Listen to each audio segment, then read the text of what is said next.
and acknowledge the ambitious reform agenda in response to the liquidity crisis.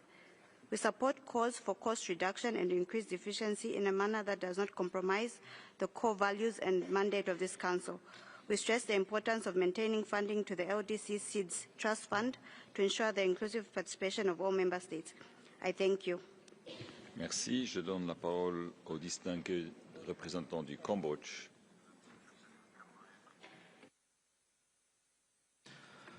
Thank you, Mr. President. My delegation thanks the High Commissioner for the global reporting on developments involving trends and challenges in the fields of human rights. Remain deeply concerned by ongoing threats to international peace and security. Armed conflict continues to inflict profound human suffering, fueled not by necessity, but by the refusal to choose dialogue over division. Civilians pay the higher price, while fundamental rights are cast aside. And in conflict is not a distant aspiration, it is a shared responsibility. Restoring peace demands stronger cooperation, renewed mutual trust, and effective enforcement mechanism. As the UN Charter reminds us, we must, I quote, unite our strength to maintain international peace and security and live together in peace with one another as good neighbors, unquote. Cambodia attaches the utmost importance to peace as both an enabling right and a fundamental precondition for the full enjoyment of human rights and sustainable development. In this spirit, we commit to promoting peace and security worldwide, contributing nearly 10,000 peacekeepers, including 800 women, to 11 UN missions. At home, sustained peace and stability has enabled steady progress in advancing civil, political, and socio-economic rights. In January this year, Cambodia renews the mandate of the OHCHR countries of it for another 2 years, reaffirms our commitment to constructive engagement in the promotion and protection of human rights. I thank you. Merci. Distingués collègues, j'ai été informé que les délégations du Burundi et de la Macédoine du Nord ont demandé à prendre la parole après que la liste des orateurs pour ce débat a été fermée. S'il n'y a pas d'objection, je donne la parole au distingué représentant du Burundi. Nous endossons la déclaration faite par le Ghana au nom du groupe africain. Ma délégation prend note des rapports annuels présentés par le haut-commissaire sur la situation des droits de l'homme, exprimant ses vives préoccupations quant aux graves crises de sécurité que notre monde traverse et le risque de connaître des conflits à grande échelle si nous manquons un sursaut de prise de conscience. Nous sommes également concernés quand les femmes et les enfants sont pris pour cible dans différents conflits au détriment du droit international humanitaire, la persistance d'abus et de violations contre les migrants, sans oublier la persécution constante que subissent les personnes d'ascendance africaine. Nous interpellons sur le recul des droits des femmes. Ma délégation se réjouit que le Burundi se soit déjà doté depuis une vingtaine d'années dans sa loi fondamentale d'un quota d'au moins 30% de représentativité des femmes dans toutes les instances de prise de décision et qu'aujourd'hui une femme d'investissement et de développement pour les femmes visant à faciliter l'accès au financement à des taux préférentiels en fait de soutenir les projets en vue de leur autonomie socio-économique et personnelle. Pour conclure, le Burundi réaffirme son soutien au principe d'une seule Chine et exprime son engagement en faveur de la promotion et de la protection des droits de l'homme, tout en intéressant son soutien constant au bureau du haut-commissaire. Je vous remercie. Merci. Je donne la parole au distingué représentant de la Macédoine du Nord.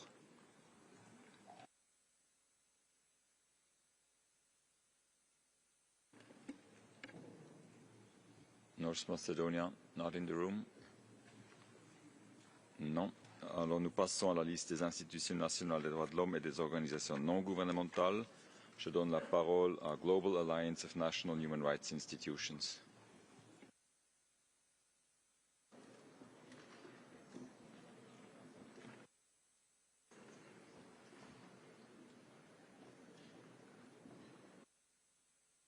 Can you hear me? Yeah.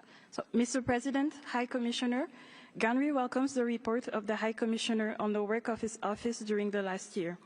GANRI is grateful for its partnership with OHCHR in our shared priority, supporting strong and effective national human rights institutions everywhere across all regions. We are deeply concerned by the current crisis facing international law and the multilateral institutions created to uphold it. Across regions, civic space is shrinking, human rights are under attack, and those defending them face increasing risks. In this difficult context, NHRs and civil society play an essential bridging role between global and local realities. The UN must continue to support and protect their work, ensuring their meaningful and safe participation in all processes. We call on the UN system and all member states to support the establishment and strengthening of independent, well-resourced and effective NHRs. We further stress the importance of preserving the broader UN human rights system, including the important work of UN treaty bodies, to ensure it remains accessible, responsive, and delivers for all those who depend on it. GANRI is fully committed to continue working closely with OHCHR, member states, civil society, and all partners to address the challenges we face. I thank you, Mr. President. Thank you. I give the floor to the Palestinian Independent Commission for Human Rights for a statement by video. President, on behalf of ICHR, I express appreciation for the report presented by OHCHR. We reaffirm to this Council the alarming escalation of violence committed by Israeli settlers against the Palestinian civilians in the occupied West Bank. Acts carried out with the full support and complicity of the Israeli authorities. This occurs alongside the ongoing war and acts of genocide in Gaza. In 2024 alone, over 3,000 settler violations were documented, including the killing of 10 Palestinians, hundreds of assaults, and the destruction of homes, vehicles, and farmland. Between January and May 2025, over 1,000 additional attacks were recorded. This pattern reflects a state-backed policy of forcible displacement and settlement expansion. Grazing outposts exemplify how land is seized through violence under military protection, turning settlers into tools of ethnic cleansing. We call on this Council to condemn settler violence as a tool of forced displacement and a war crime, dispatch fact-finding missions to investigate these violations, hold Israeli officials accountable for the policies enabling these crimes. Thank you. Merci. Je donne la parole à Genève pour les droits de l'homme. Merci. Je parle au nom de Genève pour les droits de l'homme, organisation de formation et d'études de politique. Nous suivons les politiques et stratégies engagées pour répondre aux défis et opportunités, tant au niveau global et national qu'auprès des autorités régionales et locales. Les crises qui secouent le système onusien, le multilatéralisme et le régime des droits en particulier assombrissent le futur d'une gouvernance globale, démocratique et pacifique. La difficulté à favoriser des conversations ouvertes et inclusives pour critiquer les systèmes de valeurs et les structures de pouvoir imprime des tensions qui entravent la pleine et entière réalisation des droits. Converser avec tous, favoriser les discussions saines et explorer ce qui est au cœur de la rhétorique des relations internationales et de la diplomatie peut relier les parties est essentiel. Les tensions entre les dynamiques raciales et économiques, en parallèle aux pressions liées à l'identité et l'expression de genre, aux caractéristiques sexuelles, à l'orientation émotionnelle et à la structure familiale, renforcent ces discriminations. Saisissons les opportunités que le changement générationnel actuel induit pour prioriser les dialogues et la coopération et atténuer ainsi l'impact du colonialisme et du libéralisme économique, sans non plus négliger les discriminations systémiques et structurelles. Les nouvelles frontières des droits de l'exploration spatiale à l'ingénierie génétique et les nouvelles technologies émergentes représentent de nombreux défis. La solidarité entre les humains et le peuple n'est pas seulement nécessaire, elle est indispensable pour notre survie. Nous appelons tous les États membres à reconnaître l'urgence de la situation et à agir de manière concertée. Je vous remercie. Merci. I give the floor to Amnesty International. Thank you, Mr. President. High Commissioner, we welcome your report and update raising alarm across a range of issues, far too many for us to address now. The trend lines are deeply concerning. As you said, the global consensus around international norms and institutions continues to face serious threats, with rapid global changes and upheavals that further decenter human rights and its fundamental principles.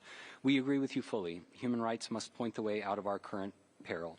You call for a global coalition. We agree and believe indigenous peoples and civil society must be a strong part of any such coalition.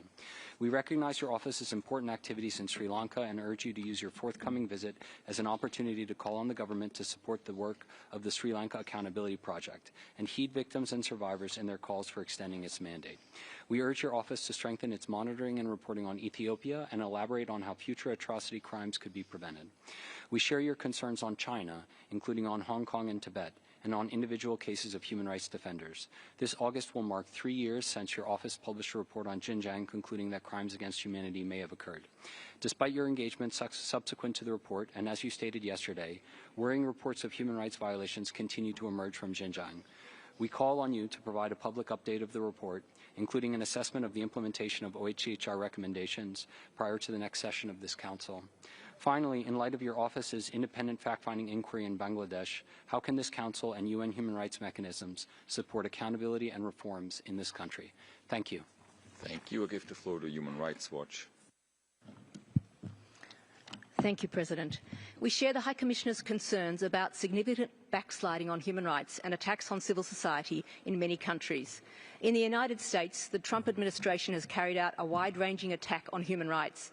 It has sought to marginalise or capture democratic institutions and accountability mechanisms. It has threatened the judiciary, defied court rulings, cracked down on the rights to free speech and assembly, and dismantled crucial equality and anti-racism initiatives. We share concerns about mass arrests, violent raids and summary deportations of migrants from the US. Many asylum seekers have been denied the right to have their claims considered and been summarily removed to countries where they face real risks of persecution and torture. We share your concerns also about the failure of the Chinese government to take action to ensure compliance with international human rights law. We have seen the escalating misuse of draconian national security legislation in Hong Kong, unrelenting repression of language, religion and culture in Tibet, and ongoing crimes against humanity, including mass detention and cultural persecution in Xinjiang, as the office documented in 2022. In India, the government continues to use repressive laws and the harassment of human rights defenders and independent journalists. This has resulted in numerous cases of arbitrary detention and a diminished civic space, notably in Jammu and Kashmir, as well as discrimination and violence against religious and other minority populations. No state is above international law. The Council should address all situations in an objective and impartial manner. High Commissioner, what plans do you have to address these three situations? Je donne la parole à Action écologique française. Mr. High Commissioner, we are deeply concerned by the statement of Sri Lanka, which once again presents a sanitized version of reality while justice continues to be denied to Tamil victims. The recent discovery of mass graves in Tamil areas like Chemmani, including the remains of children, demands urgent international attention. These graves are not part of history. They are active crime scenes. But instead of preserving evidence, authorities have allowed destruction and concealment. The corpses in these mass graves are speaking. They are testifying to crimes that Sri Lanka wants forgotten.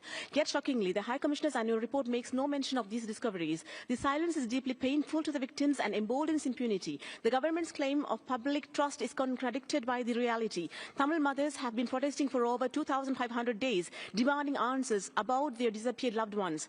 Their peaceful struggle is met with intimidation and not support, as in the case of Mrs. Sebastian Devi, the president of the Trincomalee District Association of Enforced Disappeared, who was interrogated for hours by TID officers about her international contacts, her intention to travel to Geneva, and her work with human rights organizations, raising grave concerns about reprisals ahead of this session. Most alarmingly, the arrest of Tamil human rights defender Mr. Maridas Mohan Raj, known as Bosco, following his engagement with UN mechanism, demonstrates the ongoing pattern of reprisals for whoever who are engaging with OHCHR. We urge the High Commissioner, ahead of the upcoming visit to Sri Lanka, to listen to the voices of survivors, to visit these mass grave sites, and to reflect the truth courageously and not to be misled by carefully curated state narratives. The Council must respond to what is happening on the ground, not to scripted speeches. Reconciliation. Can I please remind everybody that fast speaking will not make your message pass. It is impossible for many of us to follow language which we are not, it's not our mother tongue,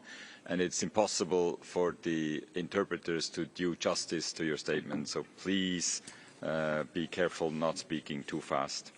I give the floor to International Commission of Jurists. Mr. President, the ICJ shares the High Commissioner's concerns regarding the unconscionable sanctions against the International Criminal Court in the context of attacks on the rule of law and independent judiciaries globally. 16 years after the end of the conflict in Sri Lanka, and despite a new government, impunity remains entrenched. The discovery of 19 human remains in Chemmani highlights the urgent need for international forensic oversight. Widespread land grabs by government departments, repressive laws against civic space, and unwarranted surveillance persist, while families of the disappeared have protested for years without answers. The ICJ urges the High Commissioner to use his upcoming visit to advance concrete international accountability measures, and we call for the renewal of both the Office of the High Commissioner's mandate and OSLAP at the 60th session. The ICJ welcomes the Officer of the High Commissioner's assistance to the Libyan authorities in drafting a law on transitional justice. Recent developments, such as the fate of Member of Parliament Ibrahim Al-Dersi, the escalation of hostilities between armed groups, and the discovery of 67 unidentified bodies at 2 hospitals, underscore Libya's dire need to bring truth and accountability for victims' families. However, as the adoption of the Office of the High Commissioner supported draft law has told, the ICJ urges this Council to establish an international mechanism for Libya at its next session to fill the persisting accountability gap in the country. Merci. Je donne la parole au Réseau africain pour le développement, la gouvernance et les droits humains.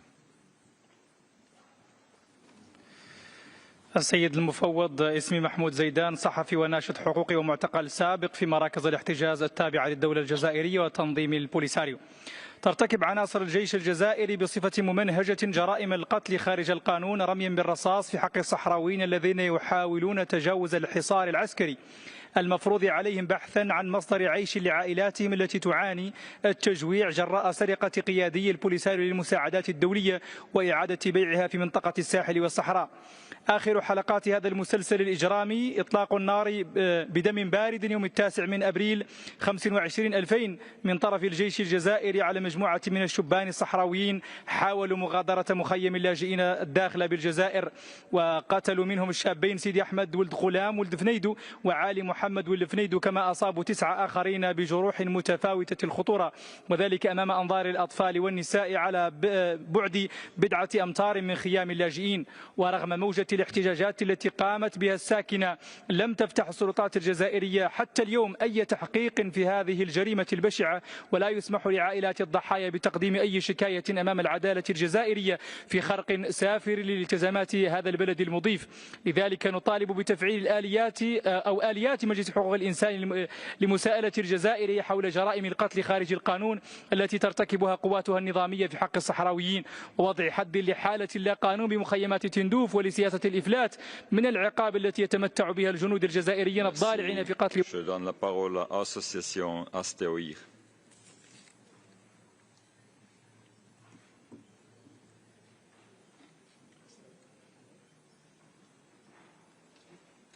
Presidente, Alto Comisionado, desde Actoir estamos hoy en este Consejo para informar que España atraviesa una grave crisis política y moral.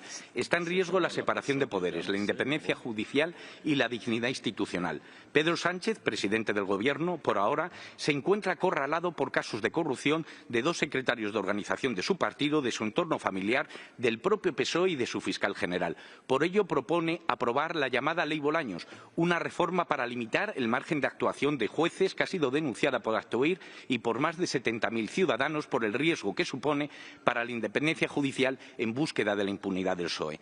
Esta reforma es parte de una estrategia de acaparamiento institucional propia de contextos autoritarios y mafiosos que ha incluido el control político de la Fiscalía General del Estado, la colonización del Tribunal Constitucional, la manipulación informativa, el control de las unidades policiales de investigación judicial, las sospechas de fraude electoral y la aprobación de una amnistía injusta a condenados por delito grave. Por ello, solicitamos que se condene la Ley Bolaños como una amenaza a la justicia, que se active una misión internacional de observación democrática y judicial en España, que se remita esta situación al relator especial sobre la independencia de jueces y abogados de Naciones Unidas y que se tomen medidas diplomáticas para la protección de la Guardia Civil, jueces, fiscales, medios de comunicación y sociedad civil frente a presiones y amenazas del Gobierno. Muchas gracias. Thank you. I give the floor to Cairo Institute for Human Rights Studies. Mr. High Commissioner, in your annual report, you warned that global norms and institutions face increasing threats, with human rights and humanitarian law regularly dismissed and discarded. The threats that you have described disproportionately emanate from the Middle East and North Africa. This is, in large part, result of a decades in which the global community has been complicit in, 1, the maintenance of brutal forms of autocracy in countries throughout the region, and 2, the normalization of atrocities in places like the OPT, Syria, Libya, Sudan, and Yemen. In addition to double standards toward the genocide that Israel is now committing against the Palestinian people, we continue to see unwillingness to confront government efforts to exterminate human rights and democratic movements in places like Egypt, Algeria, and Saudi Arabia. The international community has allowed violence, despair, and the breakdown of global standards to fester and seep out of the MENA region like a virus. We support the High Commissioner's call for the formation of a coalition of states that are willing to uphold international order while anchoring their foreign policy in human rights. Any such coalition should, as one of its first priorities, recognize that this Council and UN member states must take stronger action and more consistent action to uphold and protect the dignity of citizens throughout the MENA region. Failure to do so will only hasten further the breakdown of a global rules-based order. Thank you. Thank you. I give the floor to the International Service for Human Rights. Thank you, Mr. President. High Commissioner, this statement addresses 4 of your themes. First, the work of human rights defenders is essential for the realisation of all human rights. We deplore the criminalisation and arbitrary detention of defenders in all regions. We call for the release of Eduardo Torres in Venezuela, Ibrahim Metwali in Egypt, Mahmoud Khalil in the United States, and Sophia Huang Shuoqin in China, among thousands of defenders imprisoned globally for their work for freedom and justice. Second, principled respect for international law protects us from tyranny. The failure of states with influence to end Israel's genocide against Palestinians and the double standards of states which fail to condemn Russia's atrocity crimes in Ukraine erode peace, security and development everywhere. Third, impunity for atrocity crimes denies justice for victims and fuels violations. This Council should mandate investigative mechanisms on Afghanistan and China. All states should respect international courts and sanction authorities, including US officials, who seek to pervert international justice. Finally, no business, however efficient, can survive when their customers don't pay their bills. States which don't pay their UN dues in full or on time, especially the US and China, benefit from the system while causing a liquidity crisis. They should lose their GA and Security Council votes until they pay their dues. Humanity's future depends on all states increasing their human rights investment. Thank you. Thank you. I give the floor to East and Horn of Africa Human Rights Defenders Project. Merci, Monsieur le Président. Mr. President, Mr. High Commissioner, as your report shows, human rights are backsliding. States are backtracking on their commitments, challenging norms and undermining multilateralism. Civic space indicators can be used as objective criteria to assess situations, and civic space restrictions are often early warning signs of crisis. We raise the alarm over attacks against human rights defenders, civil society and journalists across the Eastern Horn of Africa. In Ethiopia, we denounce the severe and undue restrictions human rights actors face. In recent months, against a backdrop of persecution of those calling for peace or for an inclusive transitional justice process, several HRDs have gone into exile. As domestic institutions are failing the victims and survivors, ICRI was discontinued too early. This Council should define a clear path towards a new resolution on Ethiopia. In Tanzania, we condemn recent arrests and deportations of former officials and civil society members. All travelled to Tanzania to attend the court case of opposition leader Tundu Lissu. Before being dumped at borders, Ugandan journalists Agatha Atuhaire and Kenyan activist Boniface Mwangi were held incommunicado, tortured and sexually abused by security operatives. Unjustifiable criminal acts that must be investigated. With elections approaching, risk factors are multiplying. It's time for UN and African human rights mechanisms to enhance their attention to Tanzania. Tanzania is too big to fail, and East Africa cannot afford another major human rights crisis. Merci. Thank you. Ceci était la dernière intervention qu'il nous est possible d'écouter et je donne maintenant la parole au Haut-Commissaire pour ses remarques finales. Vous avez la parole, s'il vous plaît. Merci beaucoup, Monsieur le Président, and I would also like to thank all delegations and the civil society colleagues as well for not only their words of support, but also for very clear indication how important the human rights pillar of the United Nations is. And as you all know, it is directly linked to the development pillar, to the peace and security pillar, but also to the humanitarian activities and the humanitarian action of the United Nations. And one really needs to really understand what the underpinning of human rights means for the work of the United Nations as a whole. I also would like to thank you for your strong support for the independence of my office and for the integrity of my office. And we take to heart very much, in particular, Article 100 of the Charter, which indeed makes sure that those of us who work within the institution are indeed independent from any particular interest of anyone, either member state or any other actor. A lot of you have referred to the precarious funding situation of the Human Rights Pillar, of my office, but also by extension to the many activities of the Human Rights Council and the various mechanisms. The funding situation is extremely precarious, and again, I would urge all of you not only to support us here in Geneva, but also when it comes to discussions in the Fifth Committee in New York, when it comes to the funding of this office, and by extension, again, the support that this office provides to the various mechanisms, including to the Human Rights Council. The other plea that I have is on the extra budgetary funding situation, because on the extra budgetary funding as well, which allows us to do a lot of things, especially at country level, at regional level, we have quite a shortfall of at least 60 million and compared to last year, and this will directly affect the activities that we are able to do, and it will also, by extension, also lead to a much more difficult situation when it comes to fulfilling the mandates that we have been given by you through the Council. I'd like to recall what many of you have said, and it's important not only to pay lip service to it, but also to live it on a daily basis. And I'd like to recall in particular the universality of the human rights regime, the independence, the interdependence, the indivisibility, the fact that we are not only talking about civil and political, but also about economic, social, cultural rights, the right to development and the right to environment. That all of this is embedded in an understanding of an age, gender and diversity momentum, which again is very important because populations are never homogeneous. They are diverse. There are minorities of all kinds that need to be protected. But there's also the very strong dimension that many of you have highlighted, not least because of Beijing +30, of the gender dimension, where we have unfortunately seen a lot of pushback.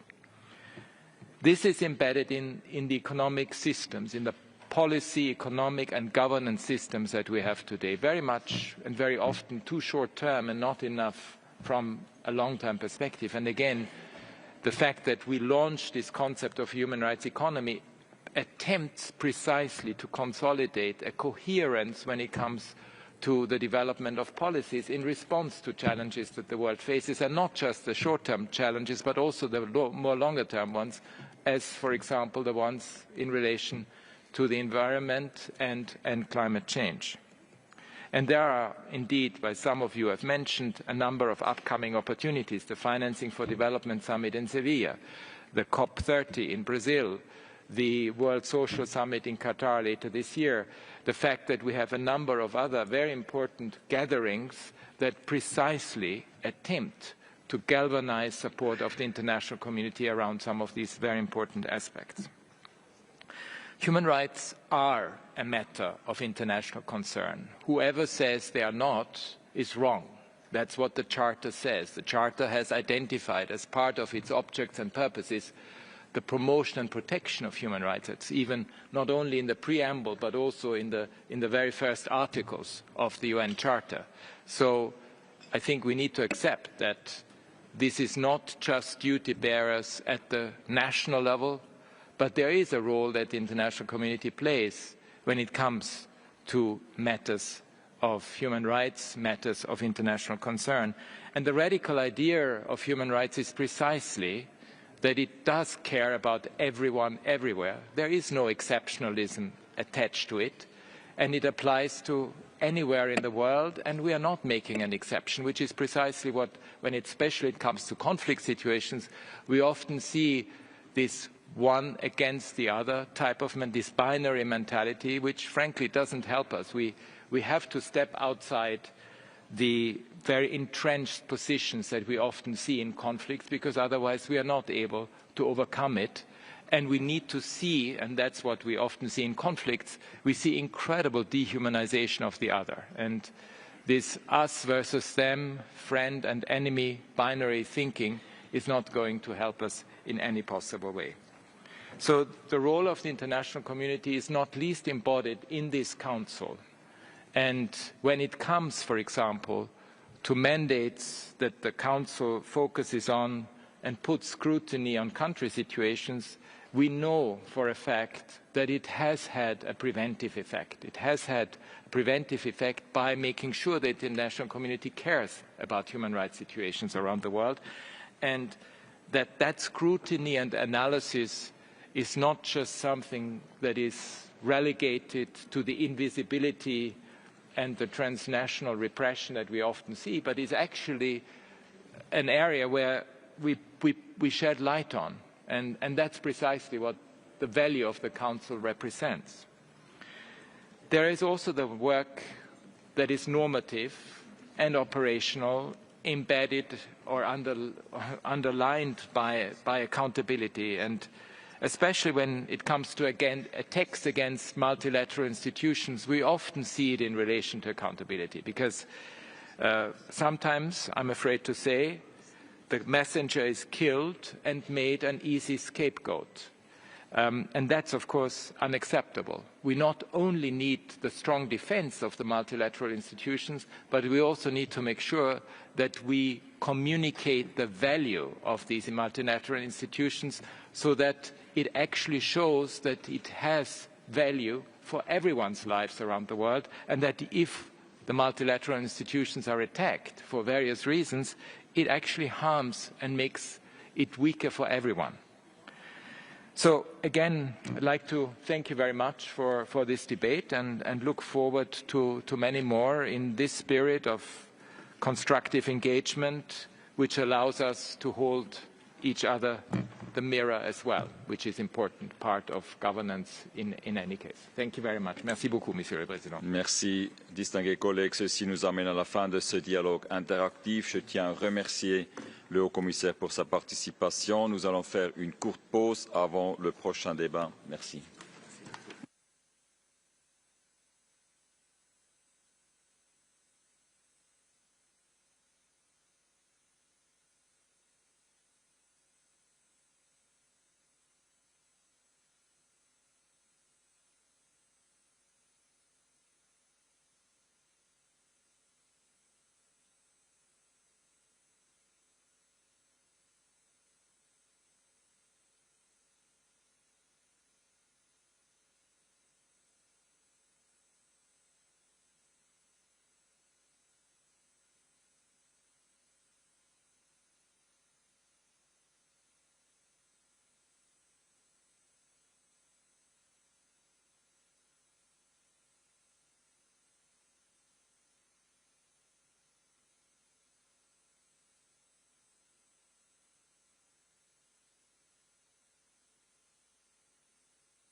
Excellences, distingués collègues,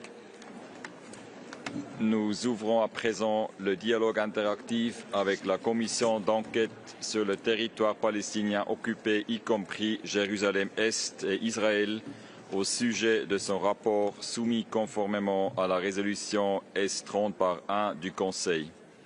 La liste des intervenants sera close dans 15 minutes. Comme cela a été indiqué hier, si le temps le permet, nous évaluerons la possibilité de prolonger la durée de certains dialogues au-delà d'1h30 afin de permettre à un plus grand nombre de délégations de s'exprimer. J'ai le plaisir d'accueillir les distingués membres de la commission d'enquête et je donne maintenant la parole à Madame Navi Pillay, présidente de la commission, pour la présentation du rapport. Madame, vous avez la parole.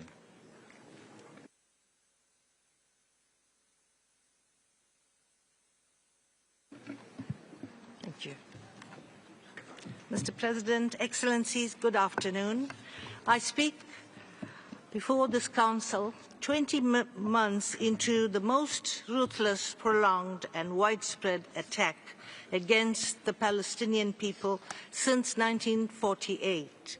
The goal of the Israeli government is abundantly clear: the destruction of life in Gaza. For a year and a half now, our Commission has been investigating the violence in Gaza. We have seen constant escalation and more deaths and injuries. The violence has extended now into southern Lebanon, then Yemen, and now Iran. We have said in relation to violence in Palestine and Israel that security can only come with peace. We say that again now in relation to this new regional conflict involving Israel and Iran.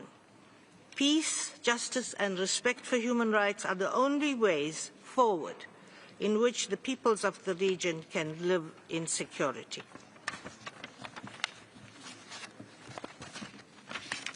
We should not let this regional escalation divert our attention from the ongoing carnage in Gaza, where hundreds continue to be killed each week. In the last 3 months, the entire population of Gaza was forcibly transferred into small enclaves, and Palestinians were killed while attempting to receive aid, bringing life to its bleakest point to date. Children have paid an unimaginable price. More than 1,300 children have been killed just from the end of the ceasefire on 18th March to date, and more than 15,000 children have been identified as having been killed since October 2023. These are not just intolerable numbers. Each child killed represents a past, a present, and a future that will no longer exist. Excellencies, the report before you today examines attacks on educational, religious and cultural sites in the occupied Palestinian territory and in Israel. Our findings show that as Israeli security forces killed thousands of children, they also obliterated the education system in Gaza. More than 90% of schools and university buildings in Gaza have been damaged or destroyed, creating conditions where education for children has been made impossible. With the loss of education, Palestinians are also losing their source of stability, of hope, and of a possibility for the future. Israeli airstrikes have targeted educational facilities believed to be safe refuge areas, killing the displaced, including children and women, and deliberately shelled, burned, and demolished schools and universities. The Commission could not identify any military necessity which justifies such actions, and we conclude that these actions show an intent to destroy these facilities in order to curtail Palestinians' access to education in the long term. These attacks were part of a widespread and relentless assault against the Palestinian people in which Israeli forces have committed war crimes, including directing attacks against civilians and willful killing, and the crime against humanity of extermination. Excellencies, the systematic targeting of educational facilities has extended well beyond Gaza and has impacted all Palestinian children in the occupied Palestinian territory. In the occupied West Bank, including East Jerusalem, closures, demolition orders, restrictions, military raids and large-scale military operations have resulted in a significant loss of school days. Settlers have been responsible for violent attacks against schools and against students, leaving children and educators terrified and traumatized. Israeli authorities often directly incite such attacks or do not protect Palestinians, promoting a regime of impunity for violent settlers. Excellencies, attacks by Israeli security forces have damaged more than half of all religious and cultural sites in the Gaza Strip, part of a wider campaign to destroy civilian targets and civilian infrastructure through airstrikes and shelling. Israeli attacks also targeted religious sites that served as places of refuge, killing hundreds of people, including women and children. Such damage was completely avoidable, given that Israeli security forces knew or should have known the locations and the significance of Gaza's prominent cultural sites and should have planned all military operations accordingly.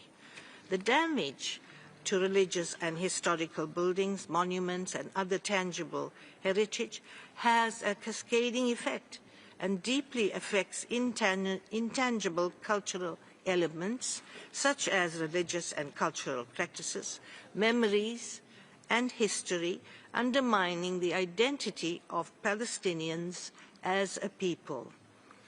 In the occupied West Bank, including East Jerusalem, the Commission found that Israeli authorities have appropriated, developed, and profited from cultural heritage sites representing Palestinian, Jewish, and other cultures, and have suppressed non-Jewish heritage. They displaced Palestinian residents from those sites, blocked or severely restricted Palestinians from accessing such sites, and conducted archaeological excavations leading to the creation of tourist attractions, which is unlawful under international law.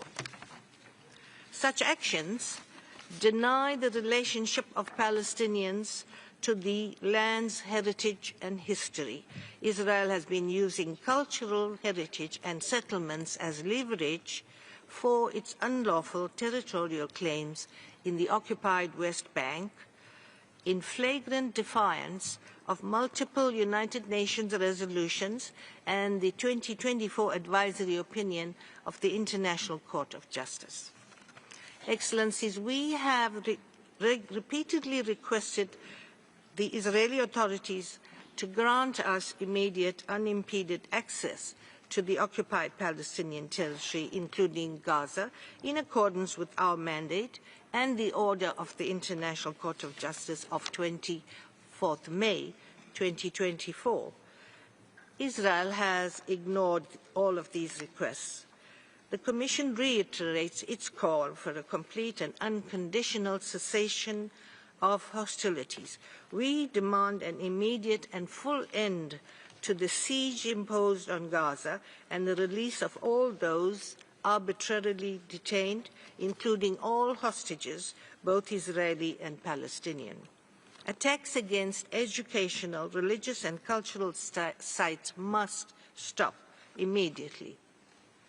All parties must ensure the protection, preservation, and development of cultural heritage sites representing Jewish and Palestinian cultures alike. Excellencies, we have emphasized on several occasions that atrocities committed by one side do not justify those committed by the other in reaction. All those who have committed atrocities must be brought to justice and held fully accountable. We have also noted that the October 7th attacks against Israel and Israel's subsequent attacks on Gaza were preceded by decades of violence and retribution, dispossession, unlawful occupation, and denial of the Palestinians' right to self-determination. The extensive physical destruction of Gaza, the dismantling of its educational and healthcare systems, the destruction of housing and infrastructure, and the targeting and destruction of heritage sites, including limiting of access to those sites and the erasure of their heterogenic history, are intended to erode Palestinians' historical ties to the land and weaken their collective identity, thereby hindering their right to self-determination. In line with the advisory opinion of the International Court of Justice, the Commission emphasizes that all member states, individually and collectively, and the United Nations, are under a legal obligation to work cooperatively to bring to an end the unlawful occupation and ensure the Palestinians' right to self-determination. The Commission strongly supports the resolution adopted by the General Assembly last week condemning the use of starvation as a weapon of war, demanding a full lifting of the Israeli blockade on humanitarian aid, and insisting on the protection of civilians under international law. It is incumbent on all states to act resolutely to end the slaughter and stop the atrocities. Thank you, Mr. President. Merci. Conformément à notre pratique, nous commencerons par entendre les délégations des pays concernés. Je donne à présent la parole au distingué représentant d'Israël. Et je constate que la délégation d'Israël n'est pas présente. Je donne maintenant la parole au distingué représentant de l'État de Palestine. Vous disposez de 5 minutes. السيد الرئيس، تتقدم دولة فلسطين بالشكر والتقدير للجنة قص الحقائق وطاقم السكرتارية على جهودهم الكبيرة في إعداد هذا التقرير الهام رغم الصعوبات اللوجستية والفنية التي تواجهها، والذي يرصد الجرائم المرتكبة من قبل قوة الاحتلال ضد المرافق التعليمية والمواقع الدينية والثقافية، والذي تضمن عرض تفصيلي وتحليل قانوني لمعلومات موثقة للهجمات على المرافق التعليمية بما فيها الغارات الجوية والقصف والحرق والتدمير والقتل العمد للمدنيين الذين لجأوا للمدارس، والتي تشكل جريمة حرب وجريمة ضد الإنسانية وتمثل إبادة. وفي الضفة الغربية بما فيها القدس الشرقية يعاني النظام التعليمي من تصاعد العمليات العسكرية والاعتداءات التي تقوم بها قوات الاحتلال وقطعان المستوطنين ضد الطلبة والمدارس، إضافة لنقاط التفتيش ووجود أكثر من 900 حاجز وبوابة حديدية تفصل المدن والقرى والمخيمات وتعيق حركة الطلاب لمتابعة العملية التعليمية في المدارس والمعاهد والجامعات، إضافة إلى الاعتداءات المتكررة على دور الحضانة ومدارس الأطفال وإغلاق عدد من المدارس بما فيها 6 مدارس تابعة للأونروا في القدس الشرقية. السيد الرئيس، إن المواقع الثقافية والدينية لم تسلم أيضا، حيث تم استهداف المساجد والكنائس في قطاع غزة وتدمير معظمها وسقوط عدد من الشهداء من المسيحيين والمسلمين الذين كانوا يلجأوا إليها. وتشكل المواقع الثقافية والدينية التي قامت اللجنة بالتحقيق وجمع المعلومات عنها أعيان مدنية بموجب القانون الدولي الإنساني وممتلكات ثقافية بموجب اتفاق حماية الممتلكات الثقافية في حالات النزاع. وقد أكدت اللجنة على عدم وجود أي دليل لادعاءات قوة الاحتلال باستخدام هذه الأعيان لأغراض عسكرية. وفي الضفة الغربية استولت قوة الاحتلال على مواقع للتراث الفلسطيني منها اليهودية والمسيحية والإسلامية، ومنعت الفلسطينيين من الوصول إليها وخلصت اللجنة إلى أن هذه الممارسات بما فيها نقل المسؤولية عن المواقع الأثرية والثقافية في الضفة إلى هيئة الآثار الإسرائيلية يشكل ضم غير قانوني وطمس للتاريخ.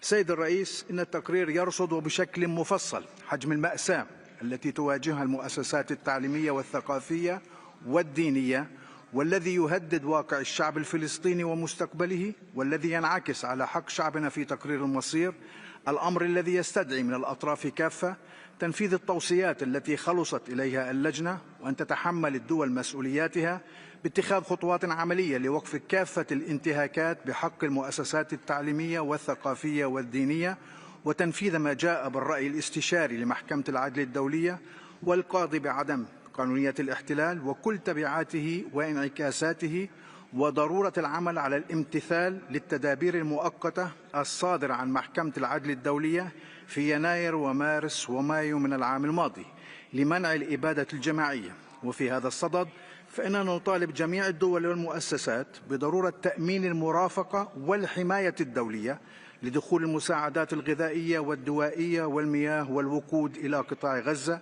ومن خلال المنظمات الدولية والأممية، وليس من خلال مصائد القتل الجماعي أو ما يسمى بالآلية الأمريكية الإسرائيلية التي تستهدف طالبي المساعدات، حيث استشهد منهم أكثر من 400 وأصيب أكثر من 3000، وآخر جريمة كانت اليوم حيث قتل أكثر من 80 من منتظري المساعدات في خان يونس ورفح، وجرح أكثر من 200.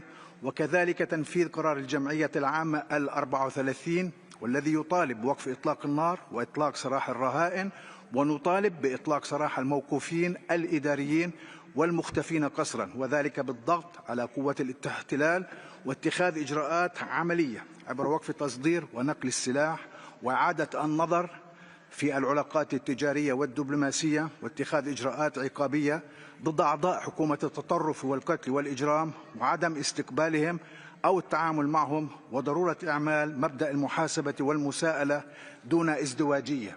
أكثر من 55,500 شهيد وأكثر من 130,000 جريح، معظمهم من الأطفال والنساء، سقطوا في فلسطين خلال 19.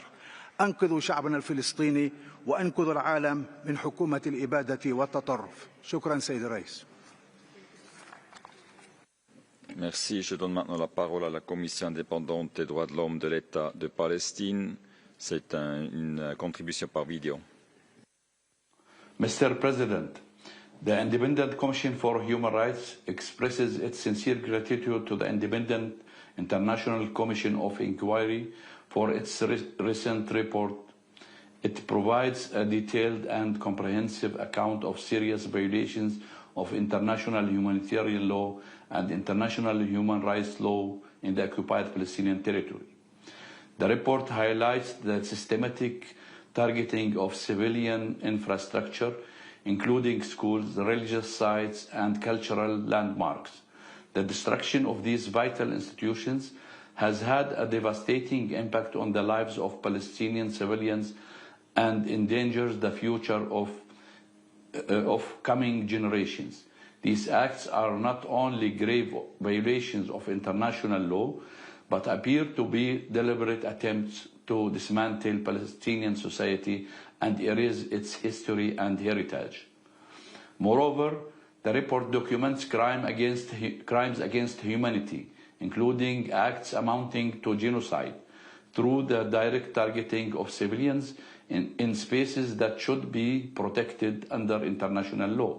This reveals the scope and systematic nature of the violence endured by Palestinians under Israeli occupation. ICHR emphasizes that this situation demands urgent intervention, particularly to protect Palestinian cultural heritage, religious sites, and educational institutions. We call on the International Committee to act decisively on the report's recommendations, to refer those responsible to the International Criminal Court, to end all military and financial support that enables the continuation of these violations, and to protect civilians and preserve sites that are part of our shared human heritage. Respect for international law and human rights is not optional. It is a legal and moral obligation. We urge all member states to ensure accountability and to transform the findings of this report into meaningful action. Thank you. Merci. La liste des orateurs est maintenant close. J'invite les délégations intéressées à poser des questions et à formuler des commentaires sur le rapport. J'ai l'honneur de donner la parole à son Excellence Madame Thorberg Sigridur Gunnlaugsdóttir, la ministre de Justice de l'Islande. S'il vous plaît, Madame. Mr. President, Iceland recognized the independence and sovereignty of the Palestinian state in 2011 and welcomes the growing number of countries that have already done so or are considering taking that step. The lack of dignity for Palestinians living under occupation calls for our undivided attention. The status quo is unsustainable. The blockade of Gaza and deliberate withholding of humanitarian assistance fail every test of proportionality and have left the people of Gaza on the brink of famine. Iceland underlines the importance of an immediate ceasefire, return of hostages, and adequate humanitarian access in line with humanitarian principles. It's evident that the war in Gaza has had a severe impact on the enjoyment of human rights by the entire population. We cannot advocate for adherence to international law only for some. International law must remain our compass in this conflict as others. Let me reaffirm Iceland's support for a credible pathway towards peace, both for Palestinians and Israelis, based on a two-state solution. I thank you. Merci. Je donne la parole au distingué représentant de l'Union européenne. Mr. President, the EU takes note of the report of the COI and recalls the need for Israel to cooperate with HRC mechanism. There must be accountability for violations of international law. We call for the release of all hostages and an end to the hostilities. The EU deplores the unacceptable number of civilians who have lost their lives. We unequivocally condemn Hamas' brutal and indiscriminate terrorist attacks. In exercising its right to defend itself, Israel must fully comply with its obligations under international law in all circumstances. The EU also strongly condemns the further escalation in the West Bank, following increased settler violence and expansion of illegal settlements. Given the catastrophic humanitarian situation in Gaza, there is an urgent need for the immediate removal of all restrictions to the access of humanitarian assistance. The EU recalls the need to fully comply the ICJ orders and reaffirms its unwavering support for the international criminal justice system, particularly to the ICC, as well as its commitment to upholding the Rome Statute and preserving the ICC's independence and integrity. We reject any attempt at demographic or territorial changes in Gaza and are committed to peace based on a two-state solution. Merci. Je donne la parole à la distinguée représentante du Ghana au nom du groupe des pays africains. Thank you, Mr. President. The African Group thanks the Independent Commission of Inquiry for its report and expresses a deep concern over the violations of international humanitarian and human rights laws committed against the Palestinian people in the light of the ongoing Israeli military operations in Gaza, the deliberate targeting of civilians, humanitarian personnel, and critical infrastructure, as well as the systematic obstruction of humanitarian access and the unlawful prolonged blockade imposed on Gaza. The African Group denounces the Israeli colonial policies manifested in collective punitive measures against civilians and attempts to forcibly displace its residents.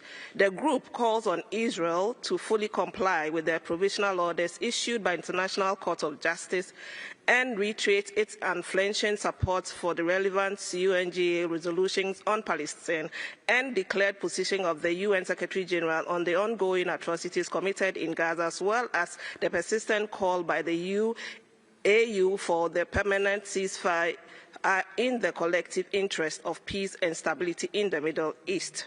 Stemming from its common values and principles that stand strongly against colonialism, oppression, end apartheid, the African group reaffirms the steadfastness of its support for the historic struggle of the Palestinian people to realize their rights to self-determination and establish their independence state based on the 4th of June 19...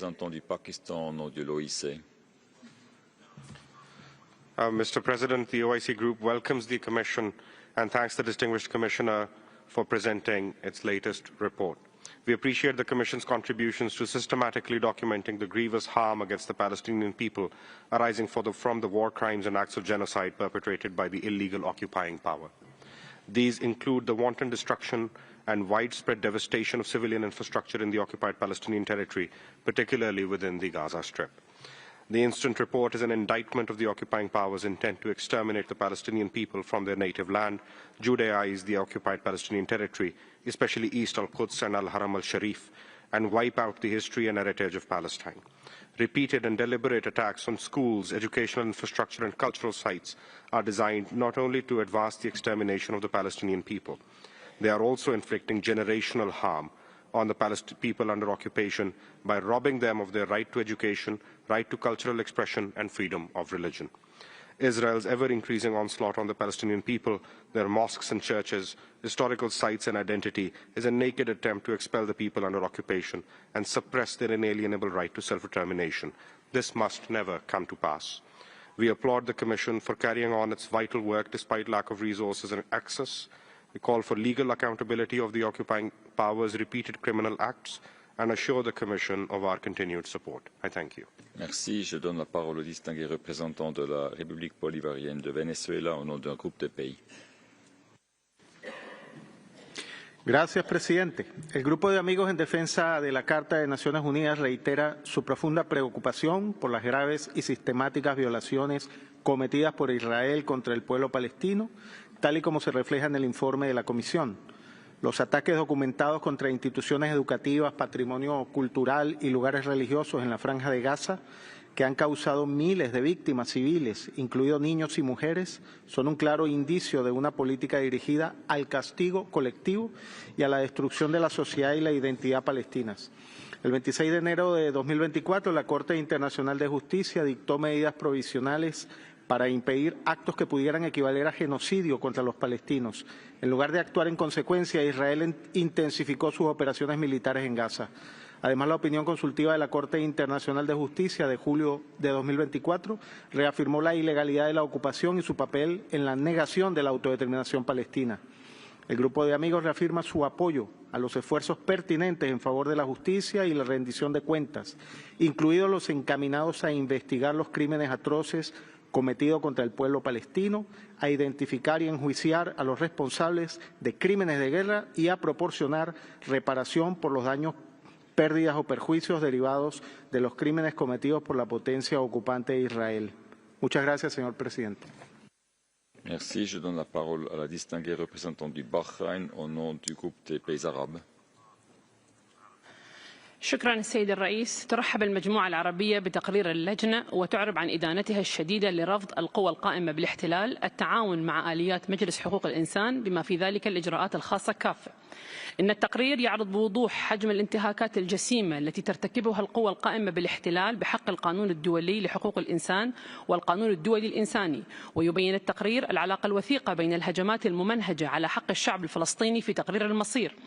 حرم مئات الآلاف من الطلاب والمعلمين من حقهم في التعليم، كما استهدفت منشآت الأونروا التي نزح إليها ملايين المدنيين رغم وضوح طابعها الإنساني، وراح ضحية هذه الهجمات مئات الشهداء والآلاف الجرحى. السيد الرئيس، لم تسلم المواقع الدينية والثقافية من هذا الدمار المنهجي، فلحقت أضرار بالكنائس والمساجد والمتاحف وأرشيفات تاريخية. إن استهداف التعليم والثقافة والدين هو انتهاك صارخ للقانون الدولي وجريمة بحق الأجيال القادمة في الأرض الفلسطينية المحتلة، وعليه تؤكد المجموعة العربية ضرورة إنهاء الاحتلال غير القانوني فورا، ووقف إطلاق النار، وإدخال المساعدات الإنسانية، ووقف كافة الأنشطة الاستيطانية، والامتناع عن استخدام المنشآت المدنية لأغراض عسكرية، وضمان حماية احترام حرية التعبير وسائر الحقوق الأساسية. ختاما، إننا ندعو المجتمع الدولي إلى استخدام الأدوات القانونية المتاحة في ميثاق الأمم المتحدة والقانون الدولي لضمان المساءلة وإنهاء الإفلات من العقاب وتحقيق العدالة للشعب الفلسطيني. شكرا السيد الرئيس. Thank you. I give the floor to the distinguished representative of Kuwait on behalf of the GCC.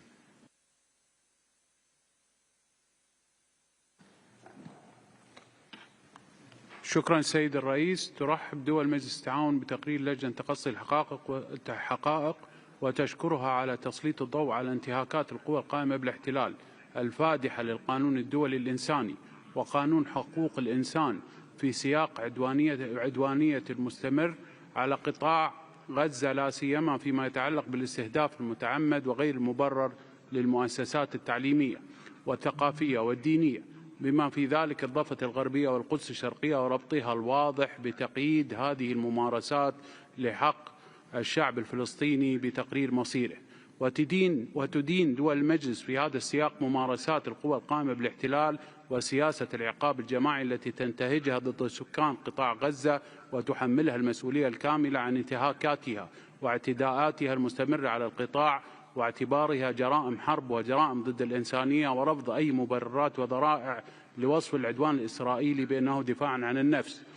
وتعرب عن بالغ القلق إزاء ما وثقته اللجنة من استهداف منهجي للمواقع الثقافية والدينية في قطاع غزة والضفة الغربية بما فيها القدس الشرقية، وتعتبر أن تدبير هذه المعالم والقيود المفروضة على الوصول إليها ومحاولات محو الارتباط التاريخي للشعب الفلسطيني فيها تمثل انتهاكا صارخا لحقه غير قابل للتصرف في تقرير المصير وتقويضا لمقومات الهوية الوطنية الفلسطينية. وفي هذا السياق تؤكد دول المجلس رفضها المطلق لأي محاولات لطمس الوجود التاريخي والحضاري الفلسطيني أو تغيير الطابع.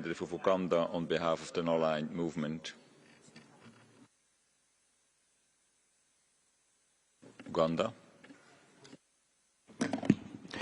Thank you, Mr. President. I have the honor to deliver this statement on behalf of the Non-Aligned Movement. The full text will be posted on the extranet. The NAM deeply regrets that there's been no reprieve to the grave situation in Gaza, and the conflict has unfortunately dramatically intensified, worsening the catastrophic humanitarian situation in Gaza, but also the rest of the occupied Palestinian territory, including East Jerusalem. NAM members also expressed concern at reports of forced starvation and forced displacement of civilian population throughout Gaza and demand an immediate end to this. NAM condemns in the strongest terms the acts of aggression and collective punishment by Israel, the occupying power, against the Palestinian people in grave breach of international law, including humanitarian and human rights law. We strongly condemn Israel's violation of the ceasefire agreement made earlier and reiterate the demand for an immediate and permanent ceasefire. NAM also demands an end to the illegal occupation and siege and calls for humanitarian aid at scale to meet the dramatic needs of the population, as well as an immediate halt to the forced displacement of Palestinian civilians.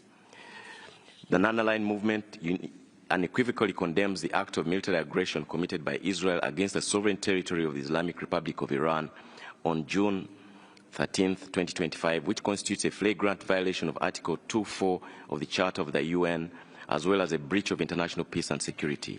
The movement reaffirms the inherent right of all states to sovereignty, territorial integrity, and self-defense in accordance with Article 51 of the UN Charter, and calls on the international community to hold Israel fully accountable for this. Representative of the United Kingdom. Mr. President, this statement is on behalf of Australia, Canada, New Zealand, Norway and the UK. We regret that the Commission of Inquiry was established on an open-ended basis against usual practice. Nevertheless, we remain committed to upholding human rights, and we support the Commission in undertaking proportionate scrutiny of the situation in Israel and the occupied Palestinian territories. We oppose the Israeli government's escalating military action in Gaza and reject its intention to take control of the Gaza Strip. 55,000 Palestinians have been killed, including many women and children. The Israeli hostages held by Hamas continue to suffer an unimaginable ordeal. The human suffering in Gaza is intolerable. All of Gaza is at risk of famine. We strongly urge Israel to enable food and other critical supplies to reach people safely and at scale to address increasingly urgent needs. Attacks on UN and other aid workers are outrageous and must be investigated. In the West Bank, violent settlers assault and abuse Palestinians. We have announced further sanctions on individuals and entities promoting violence against these communities and will continue to take appropriate action. We continue to call on all parties to urgently agree to a ceasefire hostage deal, the best hope of ending the agony of the hostages and their families, alleviating civilian suffering in Gaza, ending Hamas control and supporting a two-state solution. Thank you. Merci. Je donne la parole à la distinguée représentante turquienne. Mr. President, we thank the Commission for their report. The report demonstrates that Israel has destroyed the education system and damaged more than half of all religious and cultural sites in Gaza, with devastating long-term repercussions for children and youth and for the identity of the Palestinian people as a group. We share the Commission's finding that Israel's targeting of the educational, cultural and religious life of the Palestinian people will harm generations, hindering their right to self-determination. The report's conclusion is crystal clear. These attacks amount to war crimes and the crime against humanity of extermination. Furthermore, continuing provocations by Israeli radicals, including ministers in the West Bank, are destabilizing the historical status quo of the holy sites. These actions are intensifying the already deeply rooted tensions in the region. Mr. President, Israel continues to weaponize food and block humanitarian aid, as yet again exemplified by its intervention against Madeleine aid ship last week. Starvation, collective punishment, forced displacement of Palestinians, settlements, annexation, and ongoing blatant disregard and grave violations of international law are unacceptable. We call for accountability and ensure the Commission of our continued support. We reiterate our unwavering support for the rightful cause of the Palestinian people and reaffirm our commitment to contribute to efforts aimed at securing peace and stability in the region, including permanent ceasefire and a two-state solution. I thank you. Merci. Je donne la parole à la distinguée représentante du Qatar.